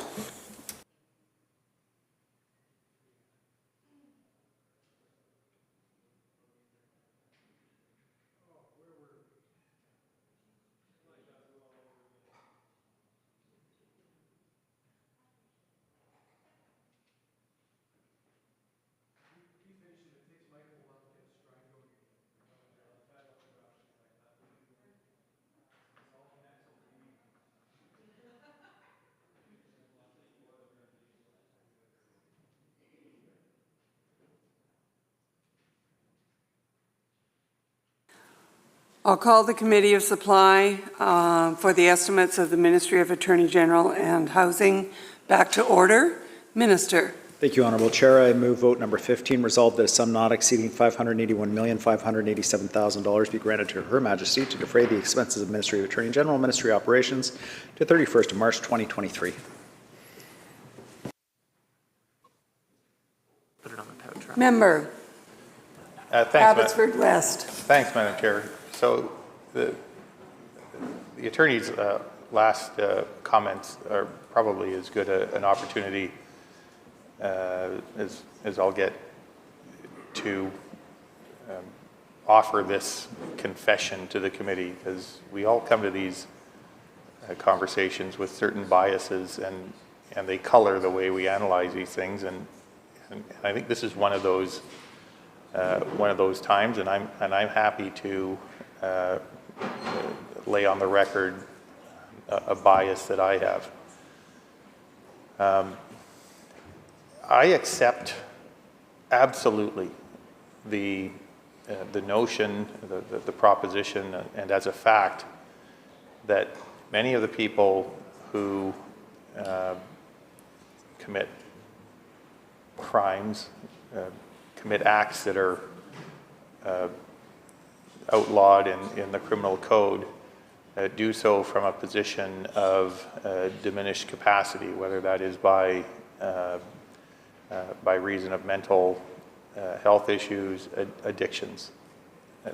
There is no question that is based on firsthand observations at a time when I used to be involved in the courts. But I must say there is another group, and we had an exchange, the attorney and I, in a different form in this place that is less amenable to thoughtful exchanges, where I tried to, I suppose, clumsily make that point, that there is a group, happily I think a much smaller group, who are not so burdened. They are burdened by and burden society because they have made a decision to pursue a life of crime, and they conduct themselves accordingly. And there are other reasons, I suppose, in their backgrounds that may have contributed to that decision, but it is not always attributable to our traditional notion of mental health issues or addictions.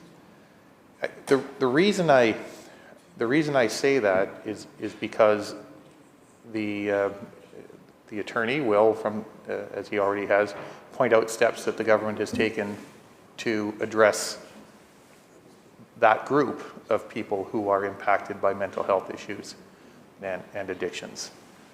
I am less convinced that steps have been taken recently to address what I acknowledge is a smaller group, but a group that in my view is responsible for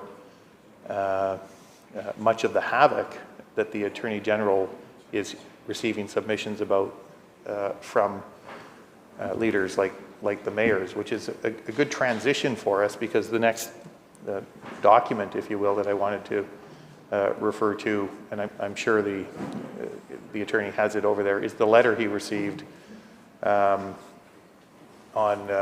April the 5th.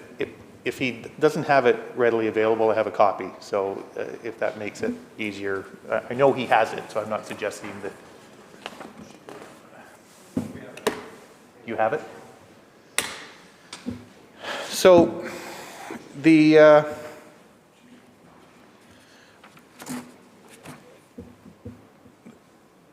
BC Urban Mayors Caucus finally, frustrated by what they saw happening in their communities, wrote. And they wrote with respect to a particular concern. They wrote to the attorney, they also wrote to the Solicitor General, and highlighted what for them has been a particular source of frustration. Now, I'll try to deal with this in a couple of steps here, but early on in their letter, they talk about the issues their communities are facing with repeat offenders, and they use the phrase catch and release policy. I know that has acquired a partisan distinction. They do, however, use the term in their letter as well. So I'll start merely by asking the attorney this: are the in a general sense, the mayors, the urban mayors, and a number of not urban mayors, the urban mayors are saying, and have done so in their letter, that something has happened of late to amplify this as an issue of, though we haven't yet defined the term prolific offender, where prolific offenders are committing criminal acts on a repetitive basis for which they and their communities perceive no sanctions to be imposed, and no measures being taken to protect their communities from those repetitive criminal acts. Does the Attorney General accept the proposition that this behavior is on the rise and is contributing to genuine safety concerns in communities in BC.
Attorney.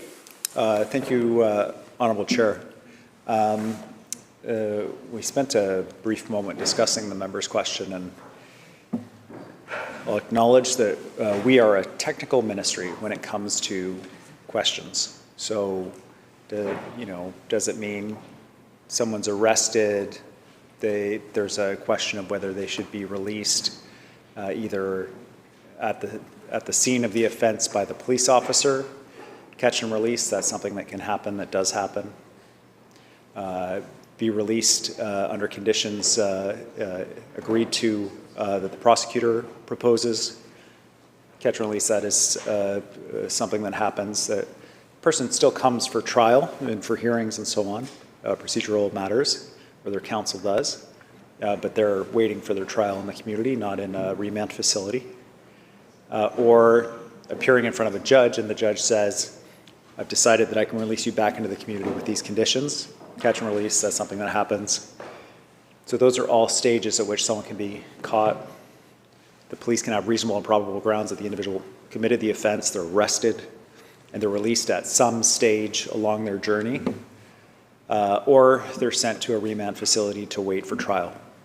One of the things that we've seen, I can advise the member in terms of trends, is a decline in the prison population in British Columbia over the course of the pandemic of about 20% or so that has not yet recovered. And there's a number of reasons that I'm given for why that has taken place. The decline in property crime rates and reports to Crown Counsel. There's just the restriction in the number of criminal trials that took place during the pandemic. Many were adjourned. And so people completed their sentence in facilities, were released, and they weren't replaced as they normally would be by incoming people from criminal trials that were concluding. Someone being convicted and sentenced to time in a facility. So we have a lower number of reports to Crown Counsel, lower rates of crime, restricted court access. Courts were still open, but processing fewer individuals.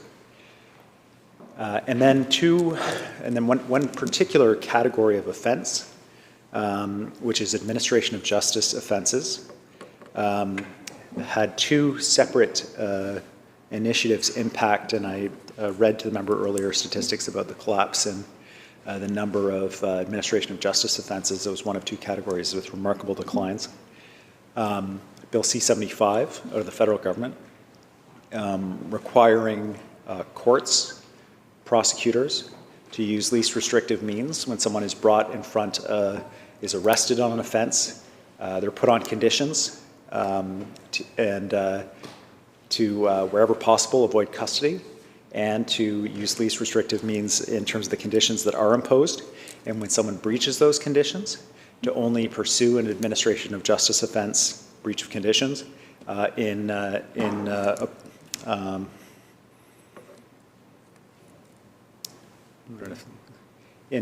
significantly restricted circumstances than before Bill C-75. So that was one. The second was a decision of the Supreme Court of Canada on a case called Zora, where the court admonished all actors in the criminal justice system about having people wait in jail for their trials as one of the default responses, and that prosecutors and judges need to be much more careful in holding someone in custody waiting for their trial. And so in that respect, many people who have been caught by police, where police have reasonable and probable grounds to believe they've committed an offense, are not spending their time waiting for trial in jail anymore. They're waiting in the community. I'm told anecdotally by our Crown, they don't have data on this yet, that they are seeing more and more individuals coming into court for prosecution, or being arrested by police, that have multiple offenses that are in process than historically has been the case. A person will have 5, 6 offenses that haven't yet gone to trial. And this means that the person has been released back into the community and has committed another offense that caused them to be arrested and then brought back in. And this is something that is showing up more frequently. So there are a number of explanations for these trends that seem very persuasive to me in what is driving them. And I think presents a challenge to the province. The first is that these are federally initiated changes that are implemented by an independent judiciary and an independent prosecution service. And even if neither of them were, I would have trouble directing them not to follow the federal law, which is Bill C-75 in relation to administration of justice offenses. They are bound to apply that federal law in the Zora decision, and they do so, and that's their job. And they are independent of me to prevent political considerations from interfering with that critical work. So that presents a challenge. The second challenge, I'm laughing because there was an art, anyway, it doesn't matter.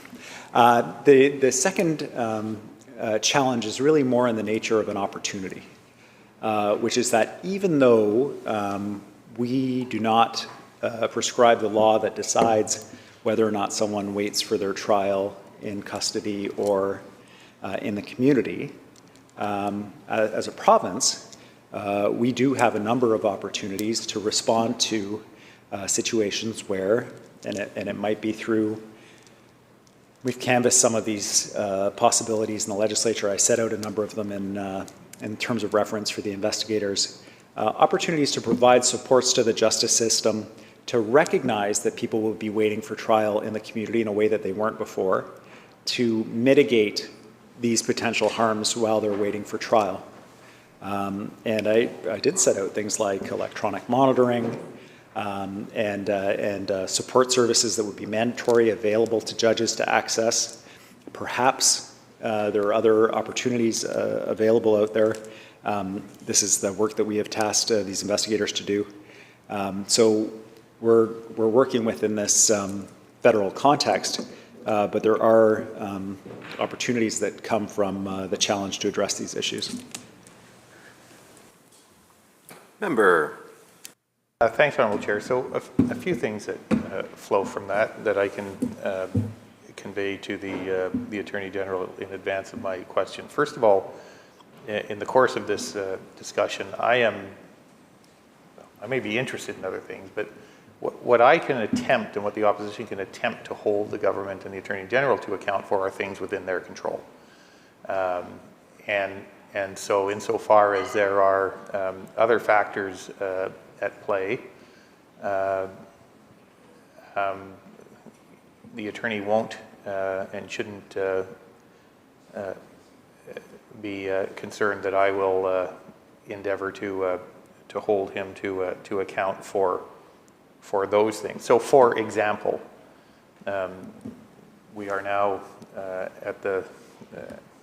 on the strength of what we have heard from mayors and community leaders, delving into a matter as it relates to the release policies for persons charged with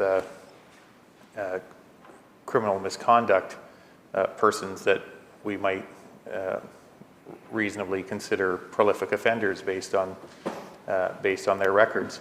I understand and accept that members of the prosecution service do not make that, once the matter is before a court, do not make that decision.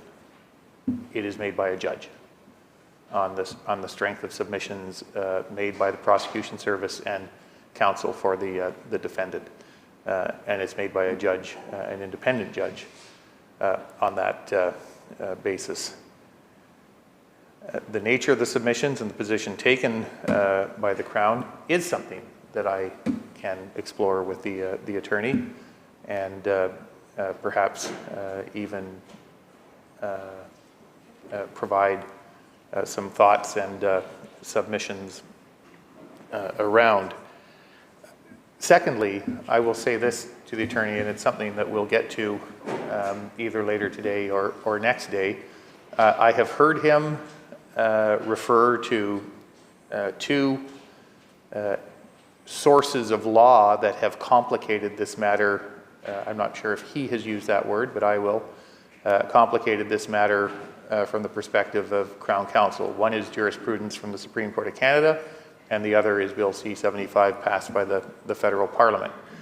I'd like to explore both of those with him to go beyond the general statements and find out what precisely is at the source of the complication or the difficulty that these represent when it relates to the detention of prolific offenders. But we'll get to that momentarily. The reason being, if in fact there are provisions of C-75 that are contributing to the problem and contributing to the challenge that communities and community leaders have identified and are beating on the Attorney General's door about, this is the opportunity to articulate them.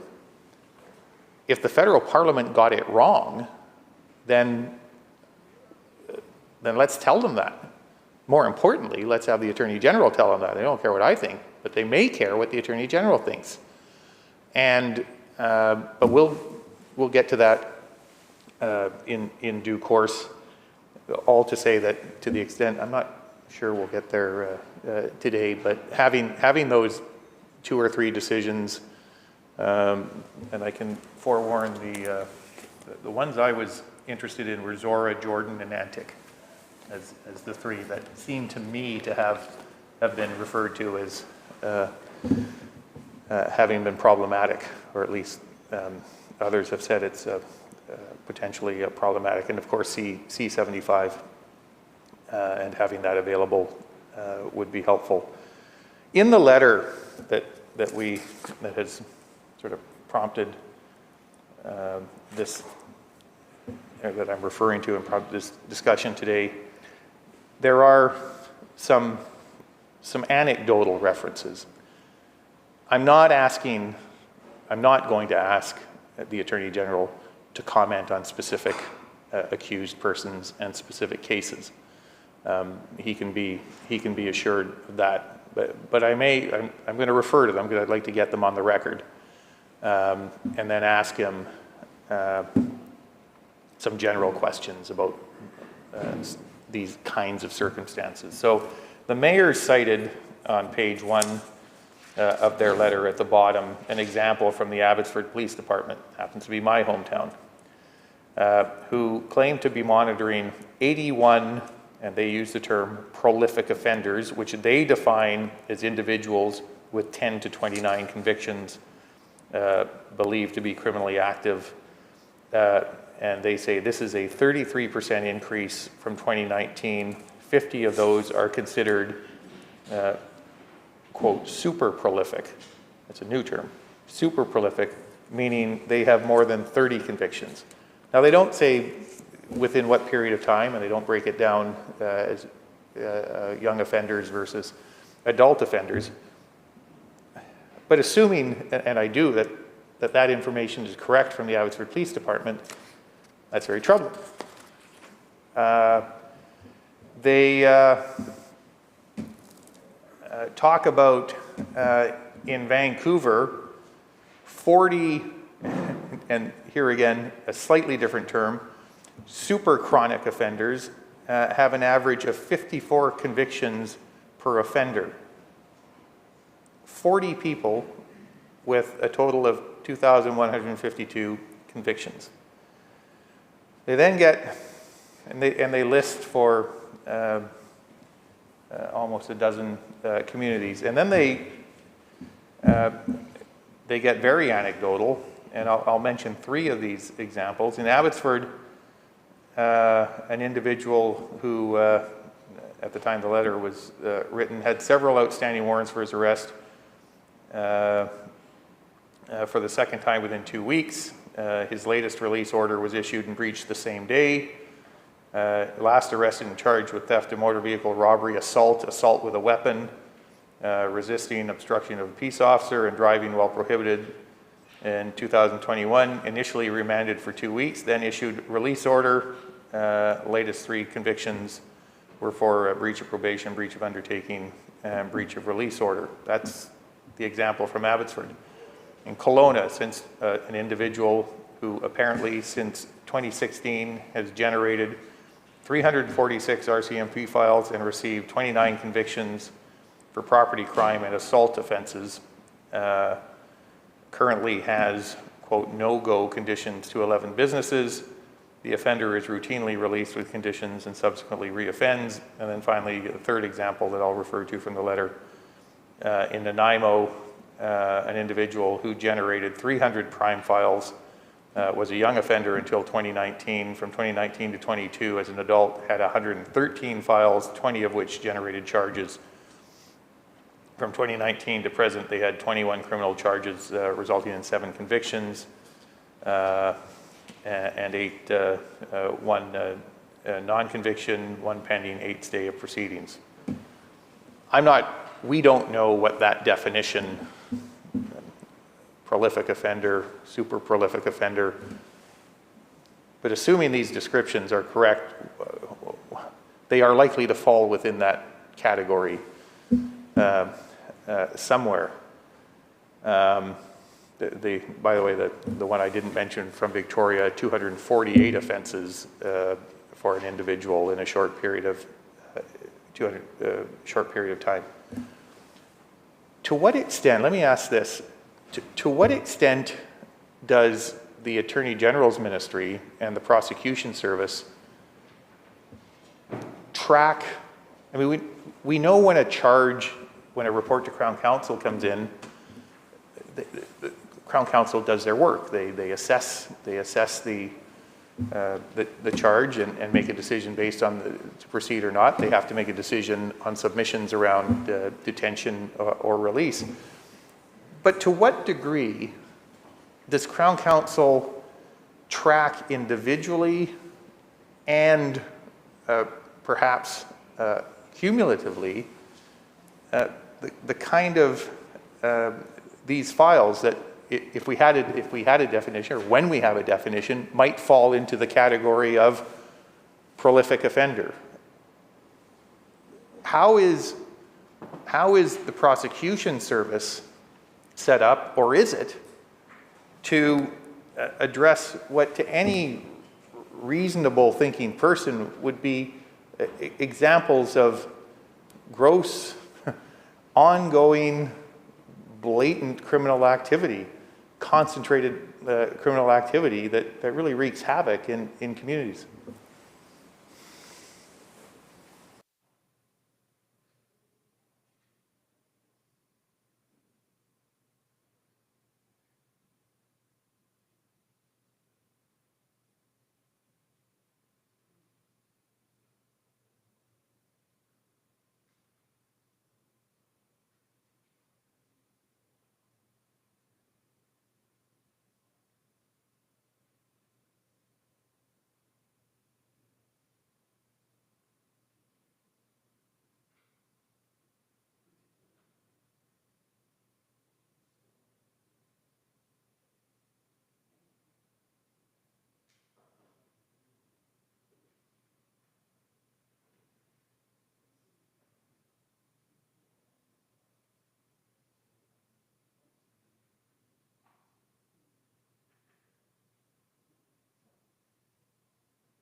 Attorney. Thank you. Thank you, Honorable Chair. A couple of thoughts and some background for the member. In a lot of these stories that have come forward, a number of them are from smaller communities. And in smaller communities, these individuals are well known. They're well known by police, they're well known by Crown. And so it's their history and for judges in the area, for everybody, it is generally not a revelation when they're arrested and appear in court. In terms of process, when someone is arrested, Crown Counsel pull all previous files. And the reason they do that is to determine, let's say it's a bail application, whether the person's going to show up for court, whether the person's likely to reoffend, whether there's a pressing public need for the person to be detained to ensure public confidence in the system. And the back files, the history of these individuals informs that evaluation by the Crown of how to move forward. I'm advised that this process is done on an individual basis, that they're not categories of, you've crossed over a certain threshold, and so now it's a different approach. And it involves an assessment of those previous files and the pattern of behaviors. I'm also advised that typically in these kinds of situations, not every time, but defense counsel for the person who has been arrested will work with Crown Counsel, and the person will typically agree to plead guilty to a number of the offenses they've been arrested for. They will be sentenced for those offenses, and that typically these individuals are not those engaging in the most serious crimes, serious assaults, sexual assaults, murders. These are lower threshold, still incredibly disruptive, problematic activities in community, but not the worst offenses. And so what happens is that the longest sentence under the criminal system we have in Canada, someone sees for this bundle of offenses that they're going to plead guilty to, is less than 2 years. And that's at the outside. That's in sort of a really a more exceptional circumstance. Most times it's going to be less than that in terms of the sentence that the judge imposes. And so that person's going to be back out on the street, and then the cycle will repeat, and that's how you get to those kinds of numbers. So in that process, it's hard to see the obvious opportunity to interrupt this kind of pattern. The person has pled guilty, been sentenced, gone to jail, served the time, been released, repeat, and recycle again and again and again and again. And so that is the important work that government is doing, is to figure out how to interrupt this cycle, what supports, what interventions, what approaches are going to have the most success in interrupting that. So this is the Crown Counsel. Again, these are sort of, as the member said, we're not going to go into specific offenders, but in a typical prolific offender, we're going to use the term even though we haven't defined it, typical prolific offender case, this is the pattern, and this is the problem. Member.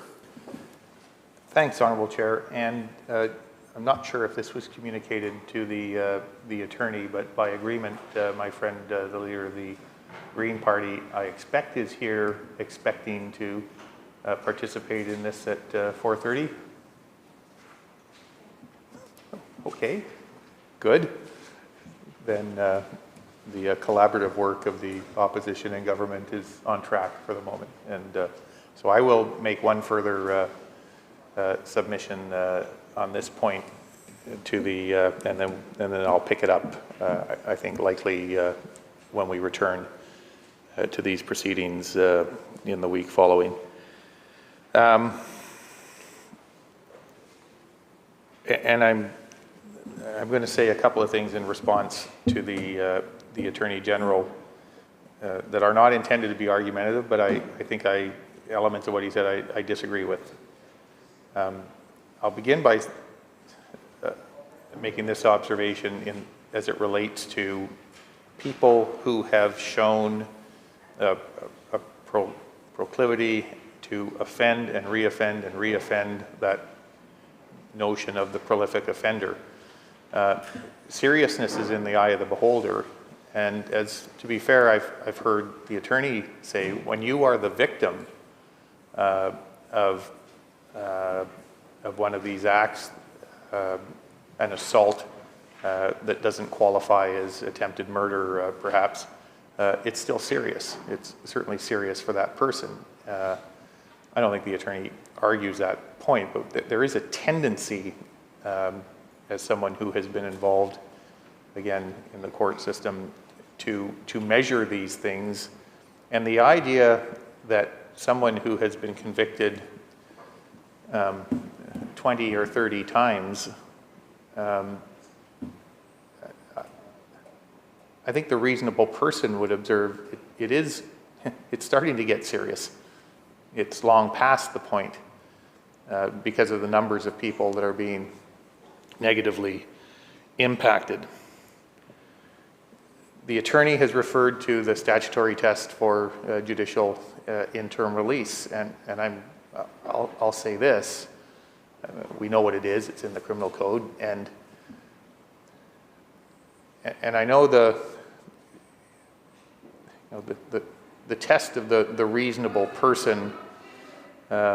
One is cautious about applying it as it relates to something as complex as the criminal code, but the test around the likelihood of reoffending is what I think confuses a lot of people when someone has been convicted 30 times.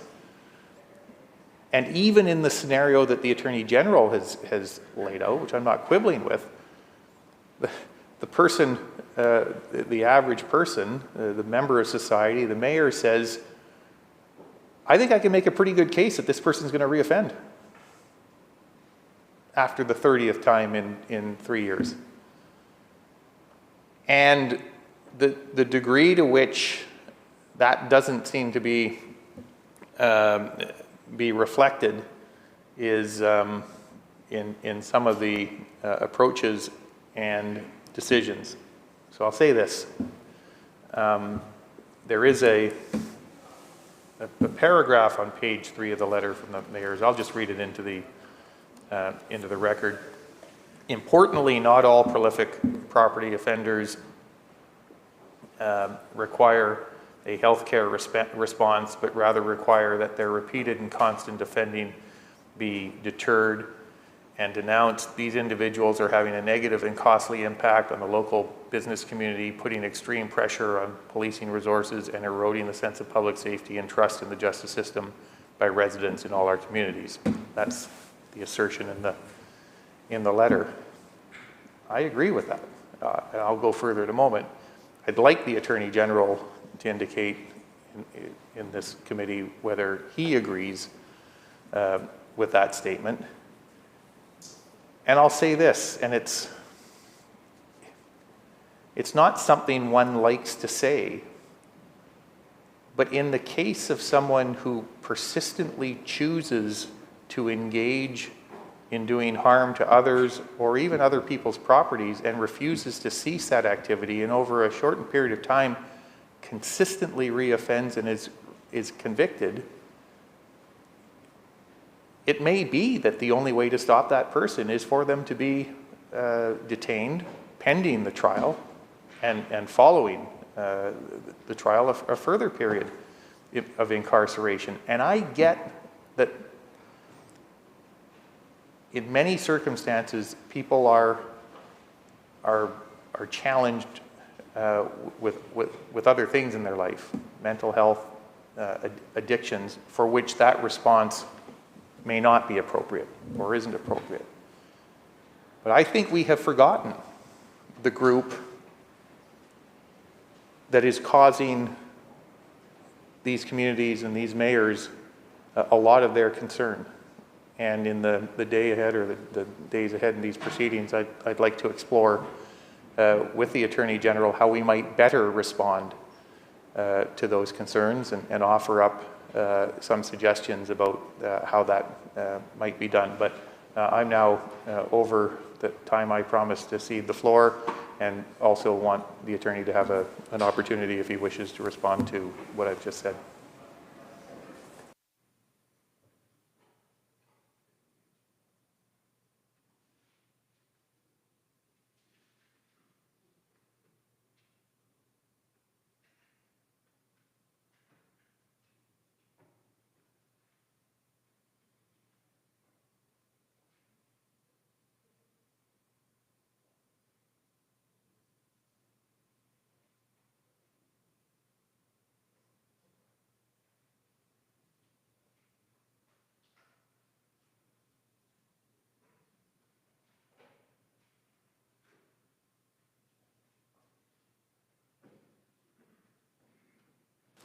Attorney.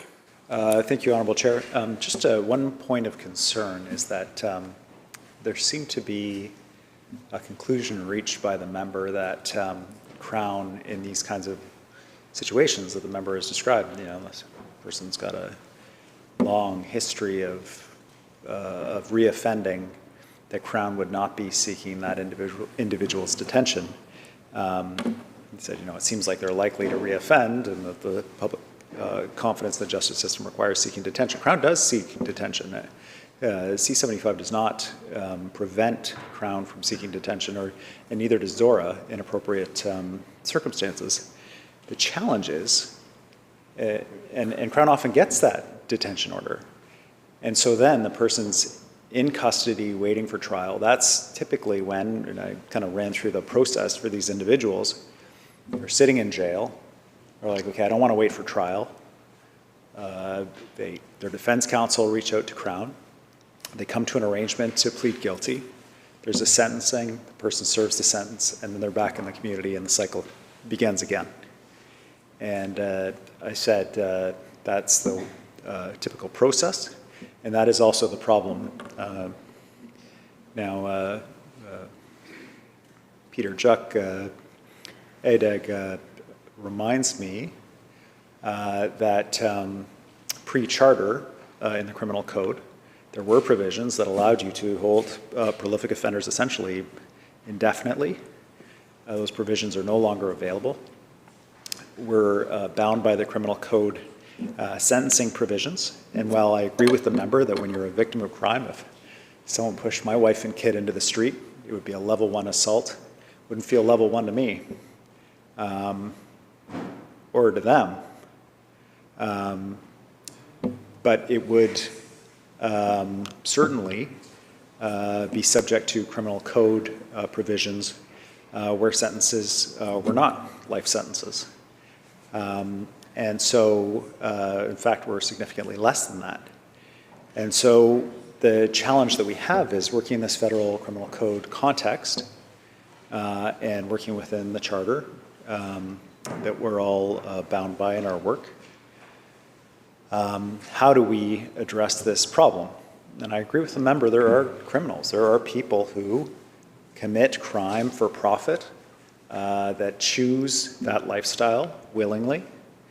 Now, I will say that I suspect strongly that there are serious capacity issues in an individual that has 300 offenses where they've been caught and prosecuted. I don't mean to laugh. That just seems so ludicrous that I don't know what the reaction is, if not laughing, then crying, that this is such a dismal situation.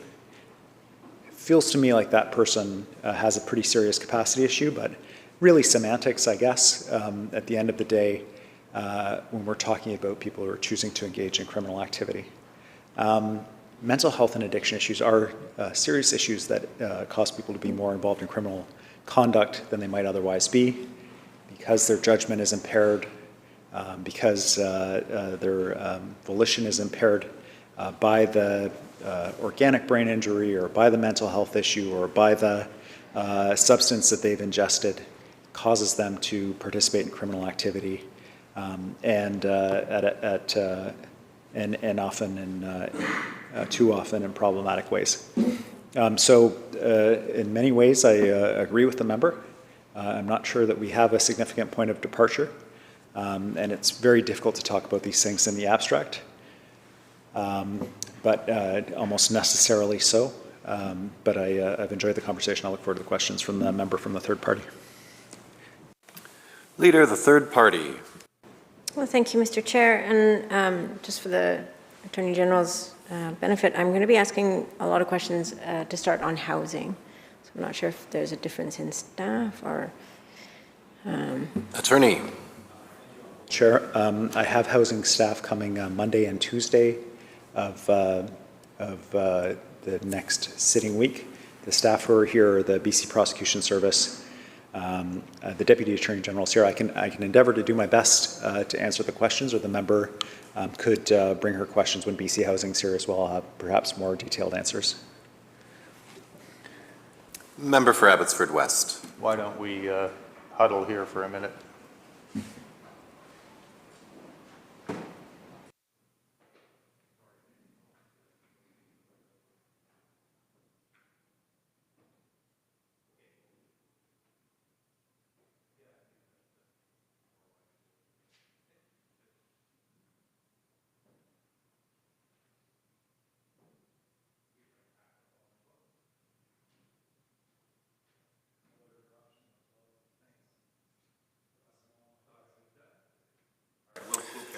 Abbotsford West. Thanks, Honourable Chair. And I think to ensure the efficiency of the proceedings and fairness to my friend, she will pick this up when the staff are here and will in the area that she is interested in.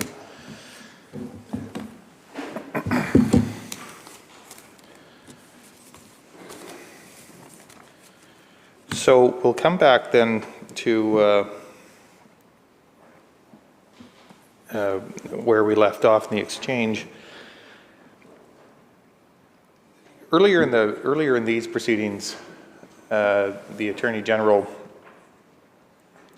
referred to data he had around charge approvals, and I just wanted to canvass that here in this section where I'm trying to review with the attorney the magnitude of the issue and how it's reflected in the information that we do have available to us now. And so the material I'm going to refer to for a couple of moments is actually material that happily the Attorney General provided to a colleague of mine in a letter he wrote on September the 15th, where he provided some of those statistics around charge approvals. Now again, I hadn't warned the Attorney General specifically that I was going to refer to that letter, and I have a copy of it here if he you have it?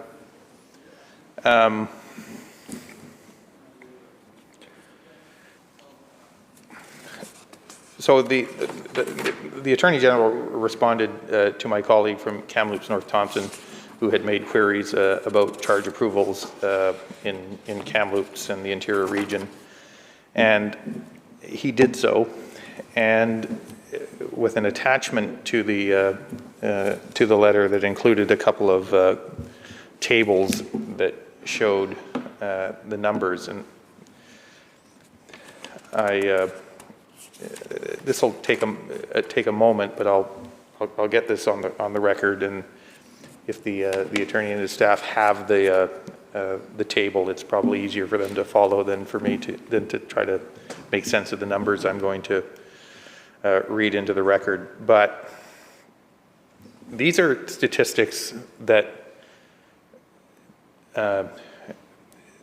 provide an insight into the number of times following the receipt of a report to Crown Counsel from police, the decision is made by Crown Counsel not to proceed with a charge. That's the material that the attorney provided to my colleague. And I'll summarize as follows.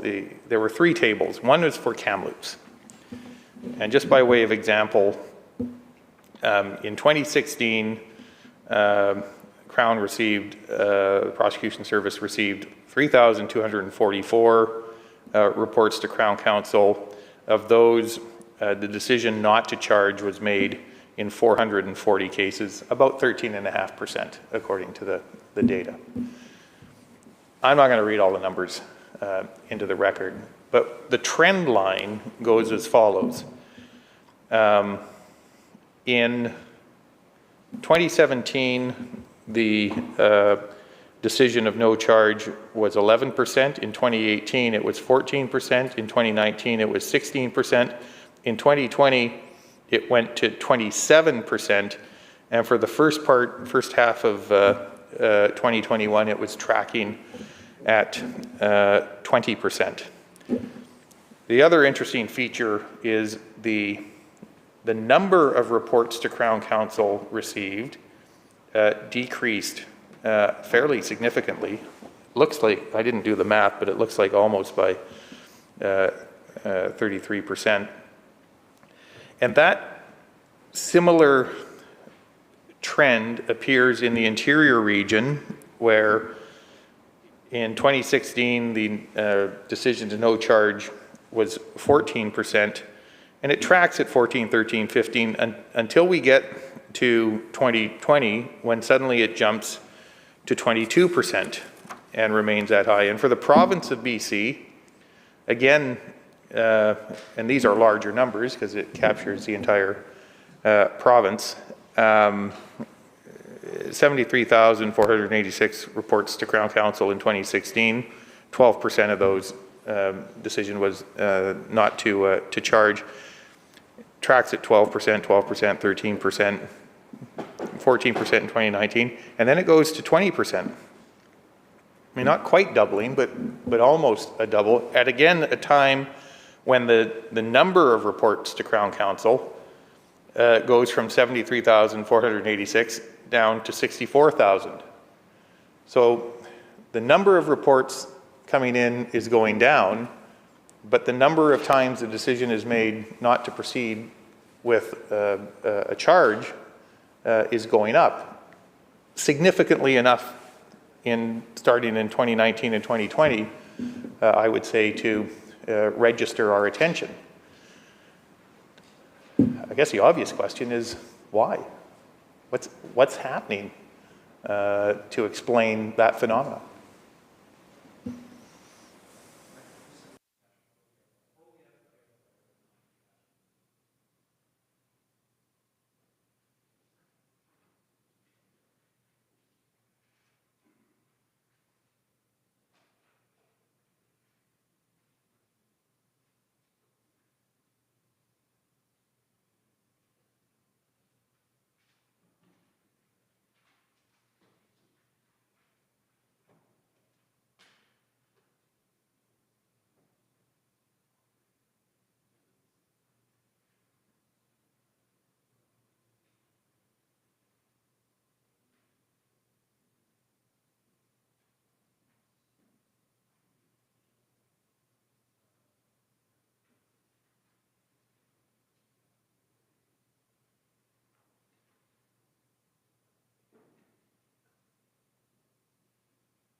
Attorney.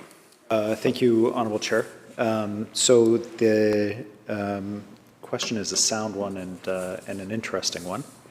There were two remarkable trends over the last couple of years. One is indeed this trend around Crown file approval, and the other, as the member has rightly identified, the collapse in reports to Crown Council. So the numbers that I have in front of me for the interior region for Kamloops, a 36.6% decrease fiscal year 1920 to 21-22. That's in just 1 year.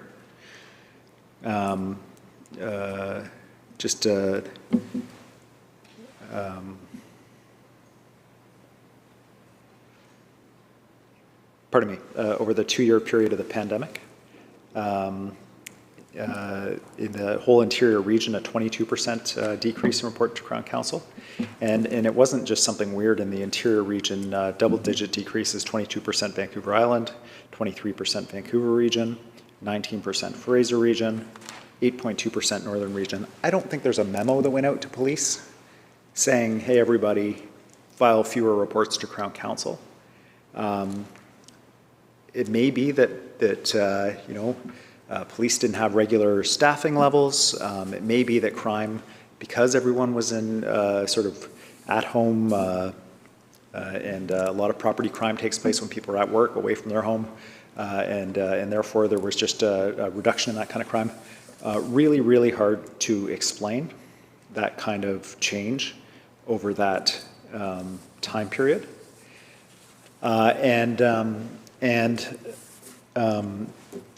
The other, we don't have an explanation for it yet.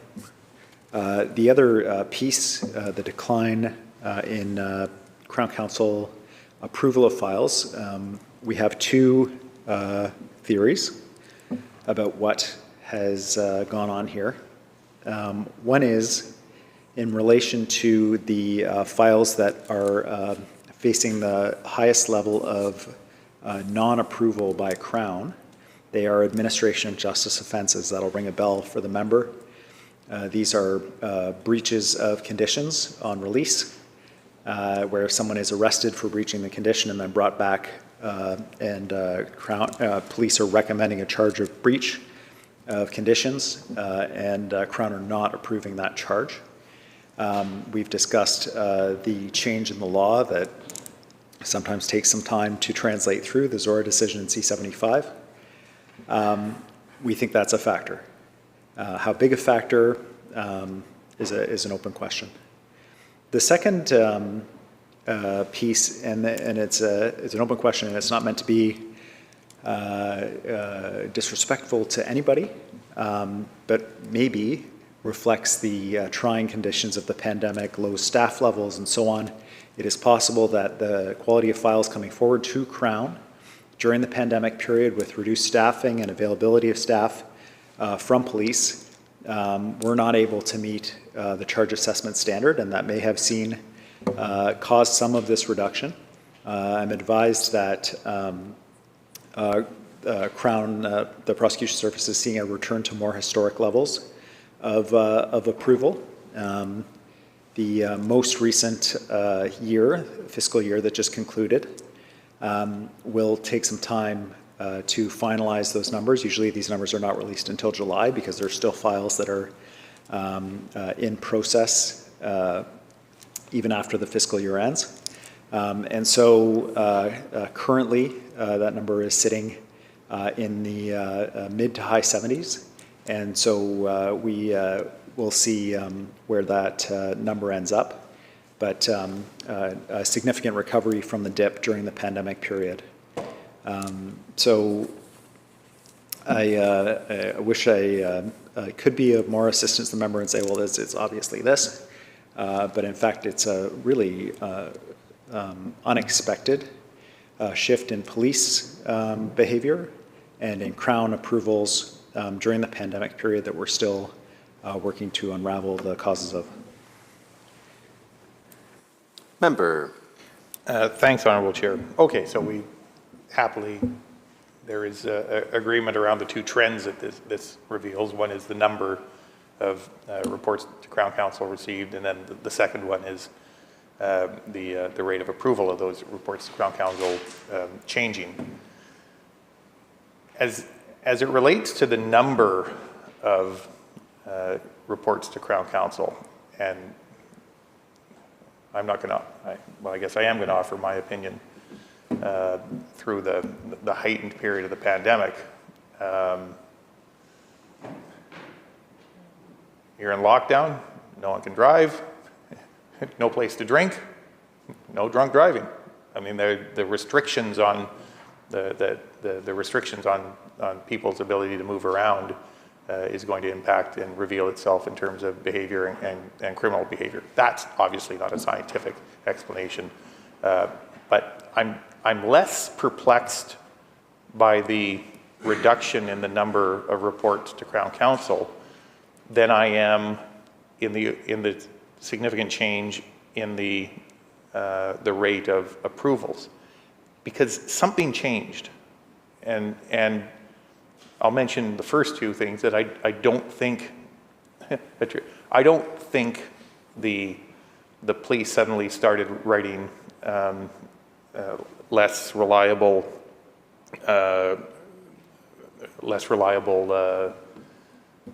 reports to Crown Counsel. I mean, I don't think so, unless someone wants to offer that up as an explanation. I don't think the threshold for charge approvals changed, and the attorney can confirm that. I think the policies that were in place around but if they did, that would be an explanation around the public interest and likelihood of conviction. If that changed during that period, that would be an explanation. But I don't think it did. But that the attorney's in a position. Or was there a change in the general policy, or a temporary change in the policy around charge approvals for other reasons that don't relate to the threshold, the general threshold, traditional threshold that has been applied? Something had to change, and I'm curious to know what it was.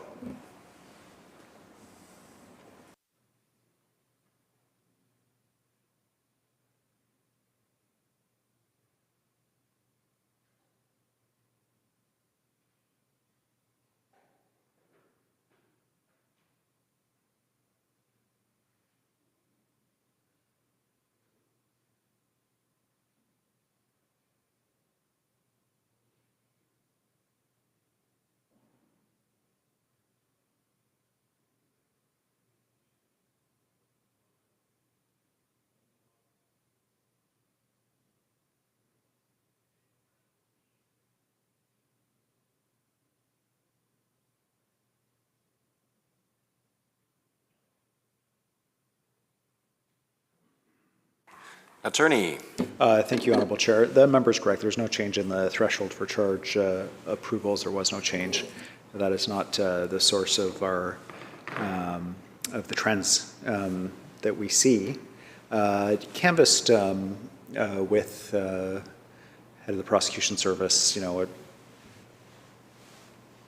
beginning of the pandemic, there were lots of messages coming about we're figuring out this disease. What does it mean for high-density living situations like prisons? Maybe people with compromised immune systems. Was there some consideration of, by Crown, defense counsel comes and says, hey, this guy, he's done this minor offense, but he's got HIV and he's got Hep C, and you're going to send him to jail, and he's going to die of COVID in jail. Let's have some sort of proportionality analysis in this time of crisis. And there was certainly no direction from the center around, from the head of the Prosecution Service around that. However, I'm advised that Crown were reminded that this is a time of huge stress in the system and potential additional risks to individuals in high-density custodial situations, to ensure that Crown were alive to that possibility in their assessments, and to follow Crown Counsel policies carefully, and that may have had some influence in some charge approval decisions, enough to show up in the numbers in the way that we're seeing. But there was no direction of that nature, that if someone has a compromised immune system or so on, that you shouldn't approve the charges or anything of that nature. So it may be the individual discretion of Crown Counsel manifested in this way. But we can't point to any obvious policy change in this regard that would have resulted in those charges disappearing in this way. Member.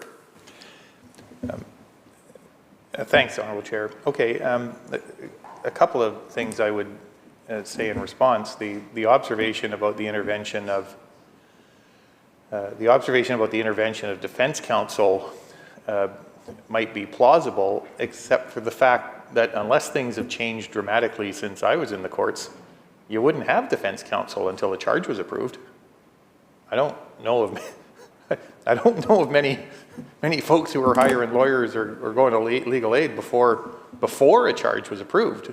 So I'm not inclined to accept the proposition that suddenly the pleas of defense counsel were at play here. That doesn't make a lot of sense to me. Secondly, in his earlier reply just before this one, the Attorney General, and I think on the advice of officials, referred to changes in law that we have canvassed briefly and will canvass in more detail as it relates to jurisprudence and C-75. We'll come to that discussion, but those are decisions that impact judicial interim release. Again, not relevant until a charge has been approved. They wouldn't come into play. As I reflect on what the Attorney General has just said about considerations that may have, it strikes me that maybe I was wrong. Because the threshold test for approving charges does incorporate a public interest element. It sounds like, to be fair, it sounds like somewhere along the line, someone's idea of what was in the public interest changed. For reasons, in part, that the attorney may have alluded to. But if that's the case, and if that is now, if the flow through of that is has contributed, and I'm not sure I can say this authoritatively, but if some of that is now flowing through and revealing itself in heightened crime statistics, then I think it's a legitimate question, probably one the Attorney General is interested in having an answer to. If that subtle change, or maybe not so subtle change, in the public interest test around approving charges is what accounts for the change, it may ultimately have had a fairly profound impact. But I mean, that's my rationale for dismissing two of the reasons given, and I'm now speculating about the third based on what I've just heard a few moments ago.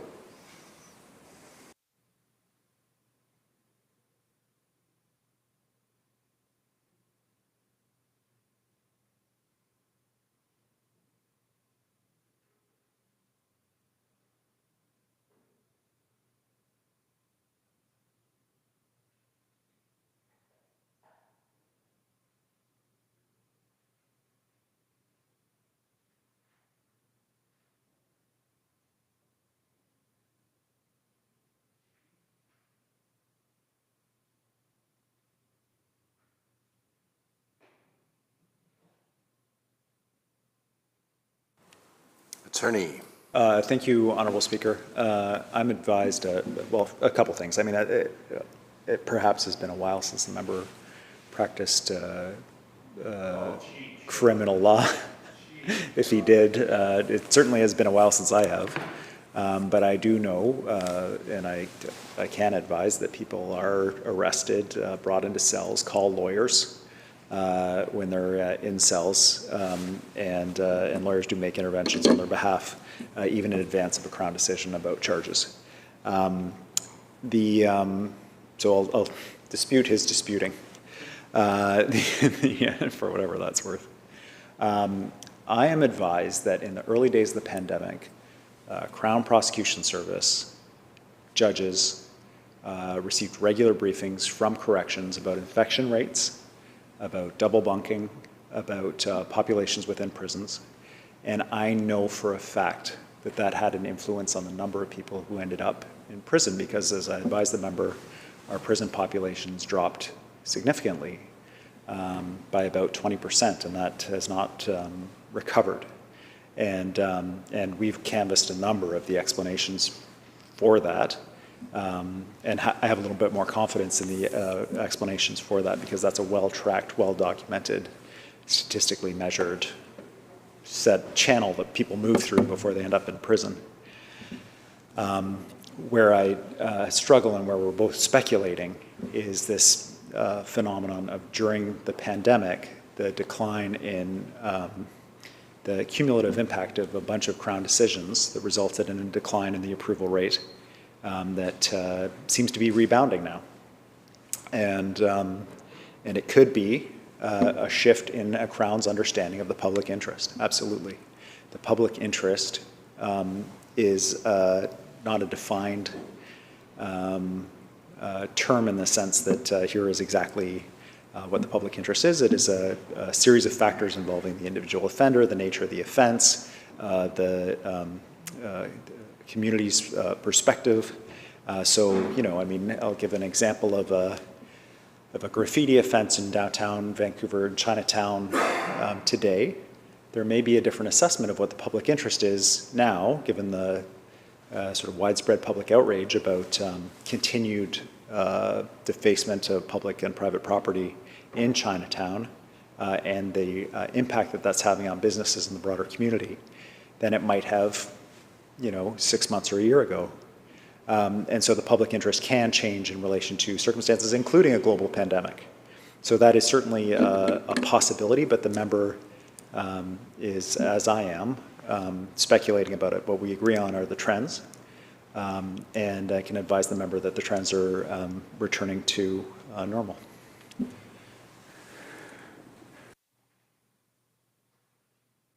Member. And to the attorney, can I refer us back to,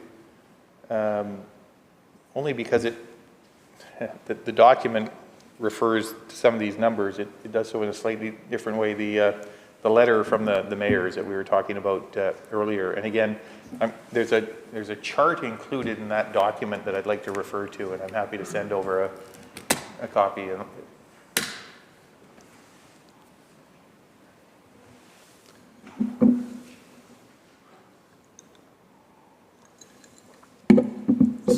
So on page 4, and I think folks have located it now, on page 4, the authors of the letter referred to data that they assigned to the BC Prosecution Service annual report, and this is what how they summarize that for the period 2016-17 to 2020-21, that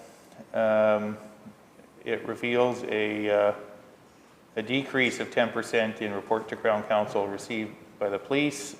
It then refers to, in terms of average days to conclude a file around charge approvals, 85 days, it grows to 185 days or 118% longer. A rate of no charge assessments that goes from 12% to 21%.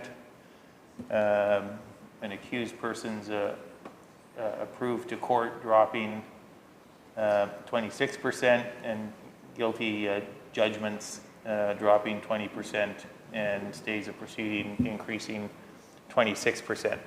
Now, I expect both the attorney and I know why the mayor cited that information, summarized it in that way, to illustrate what they believe has contributed to the problems they are facing within their communities. But to be fair, the first thing I should do is ask whether the attorney and his officials take issue with the summary of the statistics that the mayors have provided there.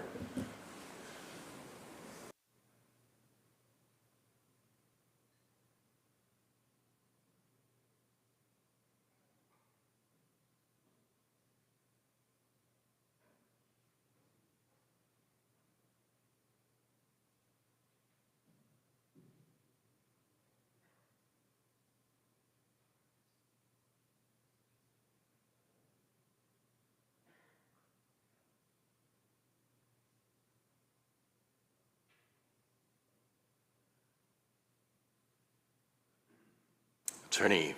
There are some minor quibbles about the data, but overall, these are the numbers that are in the Prosecution Service Annual Report. And I think for the purposes of our discussion today, there's no dispute about that. Member. Thanks, Honourable Chair, and to the Attorney. The authors of the letter followed up with this. This is their observation. In summary, they say, quote, "This tells us that while the BC Prosecution Service is receiving fewer files to review, it is taking longer for those files to be reviewed. Fewer cases are being forwarded to the courts, with an increase in stay of proceedings, and of those that go to court, fewer individuals are receiving guilty judgments." I think the authors were trying to remain civil. I think they also include that as a fairly thinly veiled criticism of a phenomenon that they believe is contributing to the challenges they are facing within their communities. I know that the attorney has met with them, and he has, and some of the mayors, other mayors, but they, and I certainly am interested to know the government's and the attorney's response to that observation, which I must say I am inclined to accept as having contributed in part to the challenges that these communities are facing.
Attorney.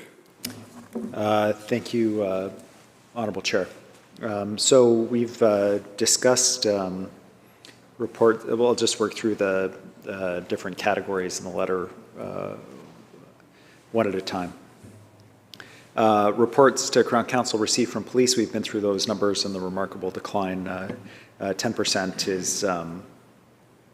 is I mean, it's, I guess, a bit of an understatement of actually what we've seen in terms of the reduction in reports to Crown Counsel from police. 2016-17 compared to 2020-21 is a 14.7% decrease.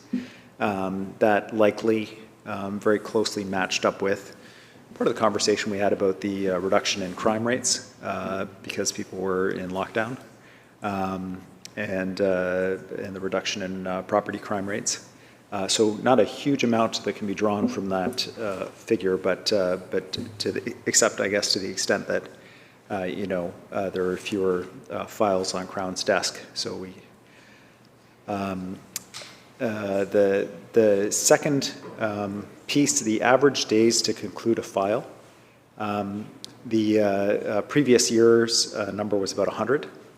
The increase to 185 days is a reflection of the reduced capacity of the courts. This is a full pandemic year. Courts were very reduced. We've discussed this aspect of the administration of criminal justice in the province, a dramatic reduction in the number of criminal trials that were conducted because the courts were less available because of the pandemic. A very challenging time for our entire justice system, but many trials did still go ahead, but it took longer to get there, and the courts were less available than they usually are. And I'll say, with respect to a little bit unfair to choose average days to conclude a file when that requires appearing in court, and the courts are very dramatically reduced because of the pandemic. The rate of no-charge assessments, we've canvassed this in some detail about this unusual dip in Crown approvals during the pandemic period, and then it's returning to more historic levels. Accused persons approved to court. This is related to the no-charge assessments. But the guilty judgments declining by 20%. We have no control over the court's decision to find somebody not guilty. You could make an argument that the Crown should not have approved some of these files, in which case then actually the other critique of the previous two columns might expand. But those matters did go ahead to court, and there was a reduction in the number of guilty judgments from courts. I'm not sure what we could draw from that, other than that the courts declined to find the individuals guilty on the facts that were in front of the court. I assume the member is not blaming the prosecutors for putting forward problematic files, but possibly he is. Stay of proceedings up from 34% to 43%. We did discuss the sort of prolific offender cycle, and it is not uncommon that, and as I advised the member, it's increasingly common that Crown Counsel will see someone facing a large array of charges. And in negotiations with defense counsel for a guilty plea, that there will be an agreement to plead to a certain number of offenses, and the person will be sentenced on those offenses, and the remaining charges will be stayed. This trend of seeing people with more offenses because they're less likely to be waiting in jail for their hearings for all the reasons that we've discussed previously is likely informing this trend. Member. Thanks, Honourable Chair. Can I just ask the attorney for clarification? I read the second column there because of the source of the information. I read that as being an indication of time to review and approve, not actually.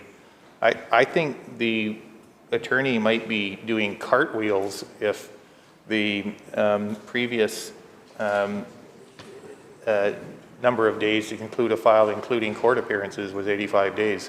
I think that number refers to file approval times as opposed to including the period in which a matter has been approved and before the courts. But I'll ask that question.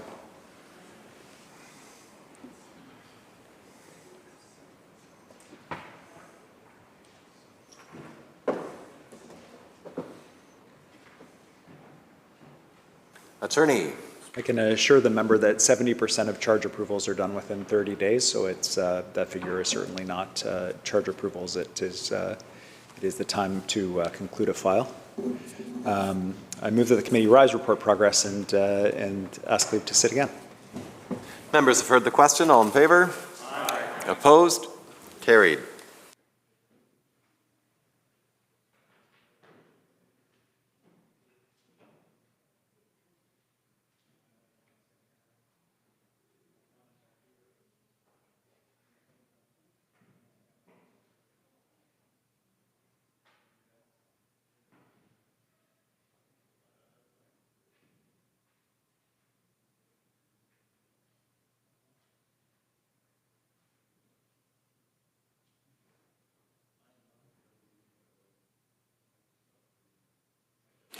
Committee Chair. Thank you, Honourable Speaker. Committee on the Ministry of Attorney General and Housing reports progress and seeks leave to sit again. When shall the committee sit again, Government House Leader? Next sitting. So ordered. Committee Chair.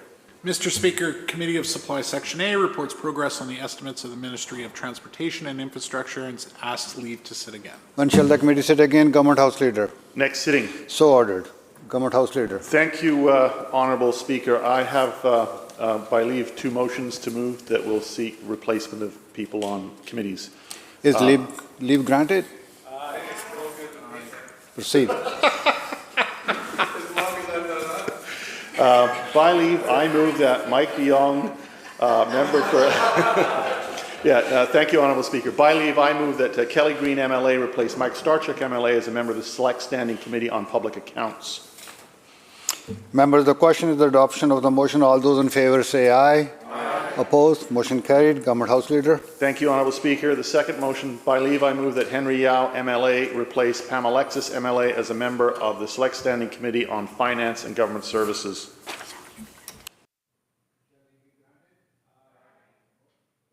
Shall leave be granted? Aye. Proceed. Thank you, Honourable Speaker. By leave, I move that Henry Yao MLA replace Pam Alexis MLA as a member of the Select Standing Committee on Finance and Government Services. Members, you heard the motion. All those in favour say aye. Aye. Opposed? Motion carried.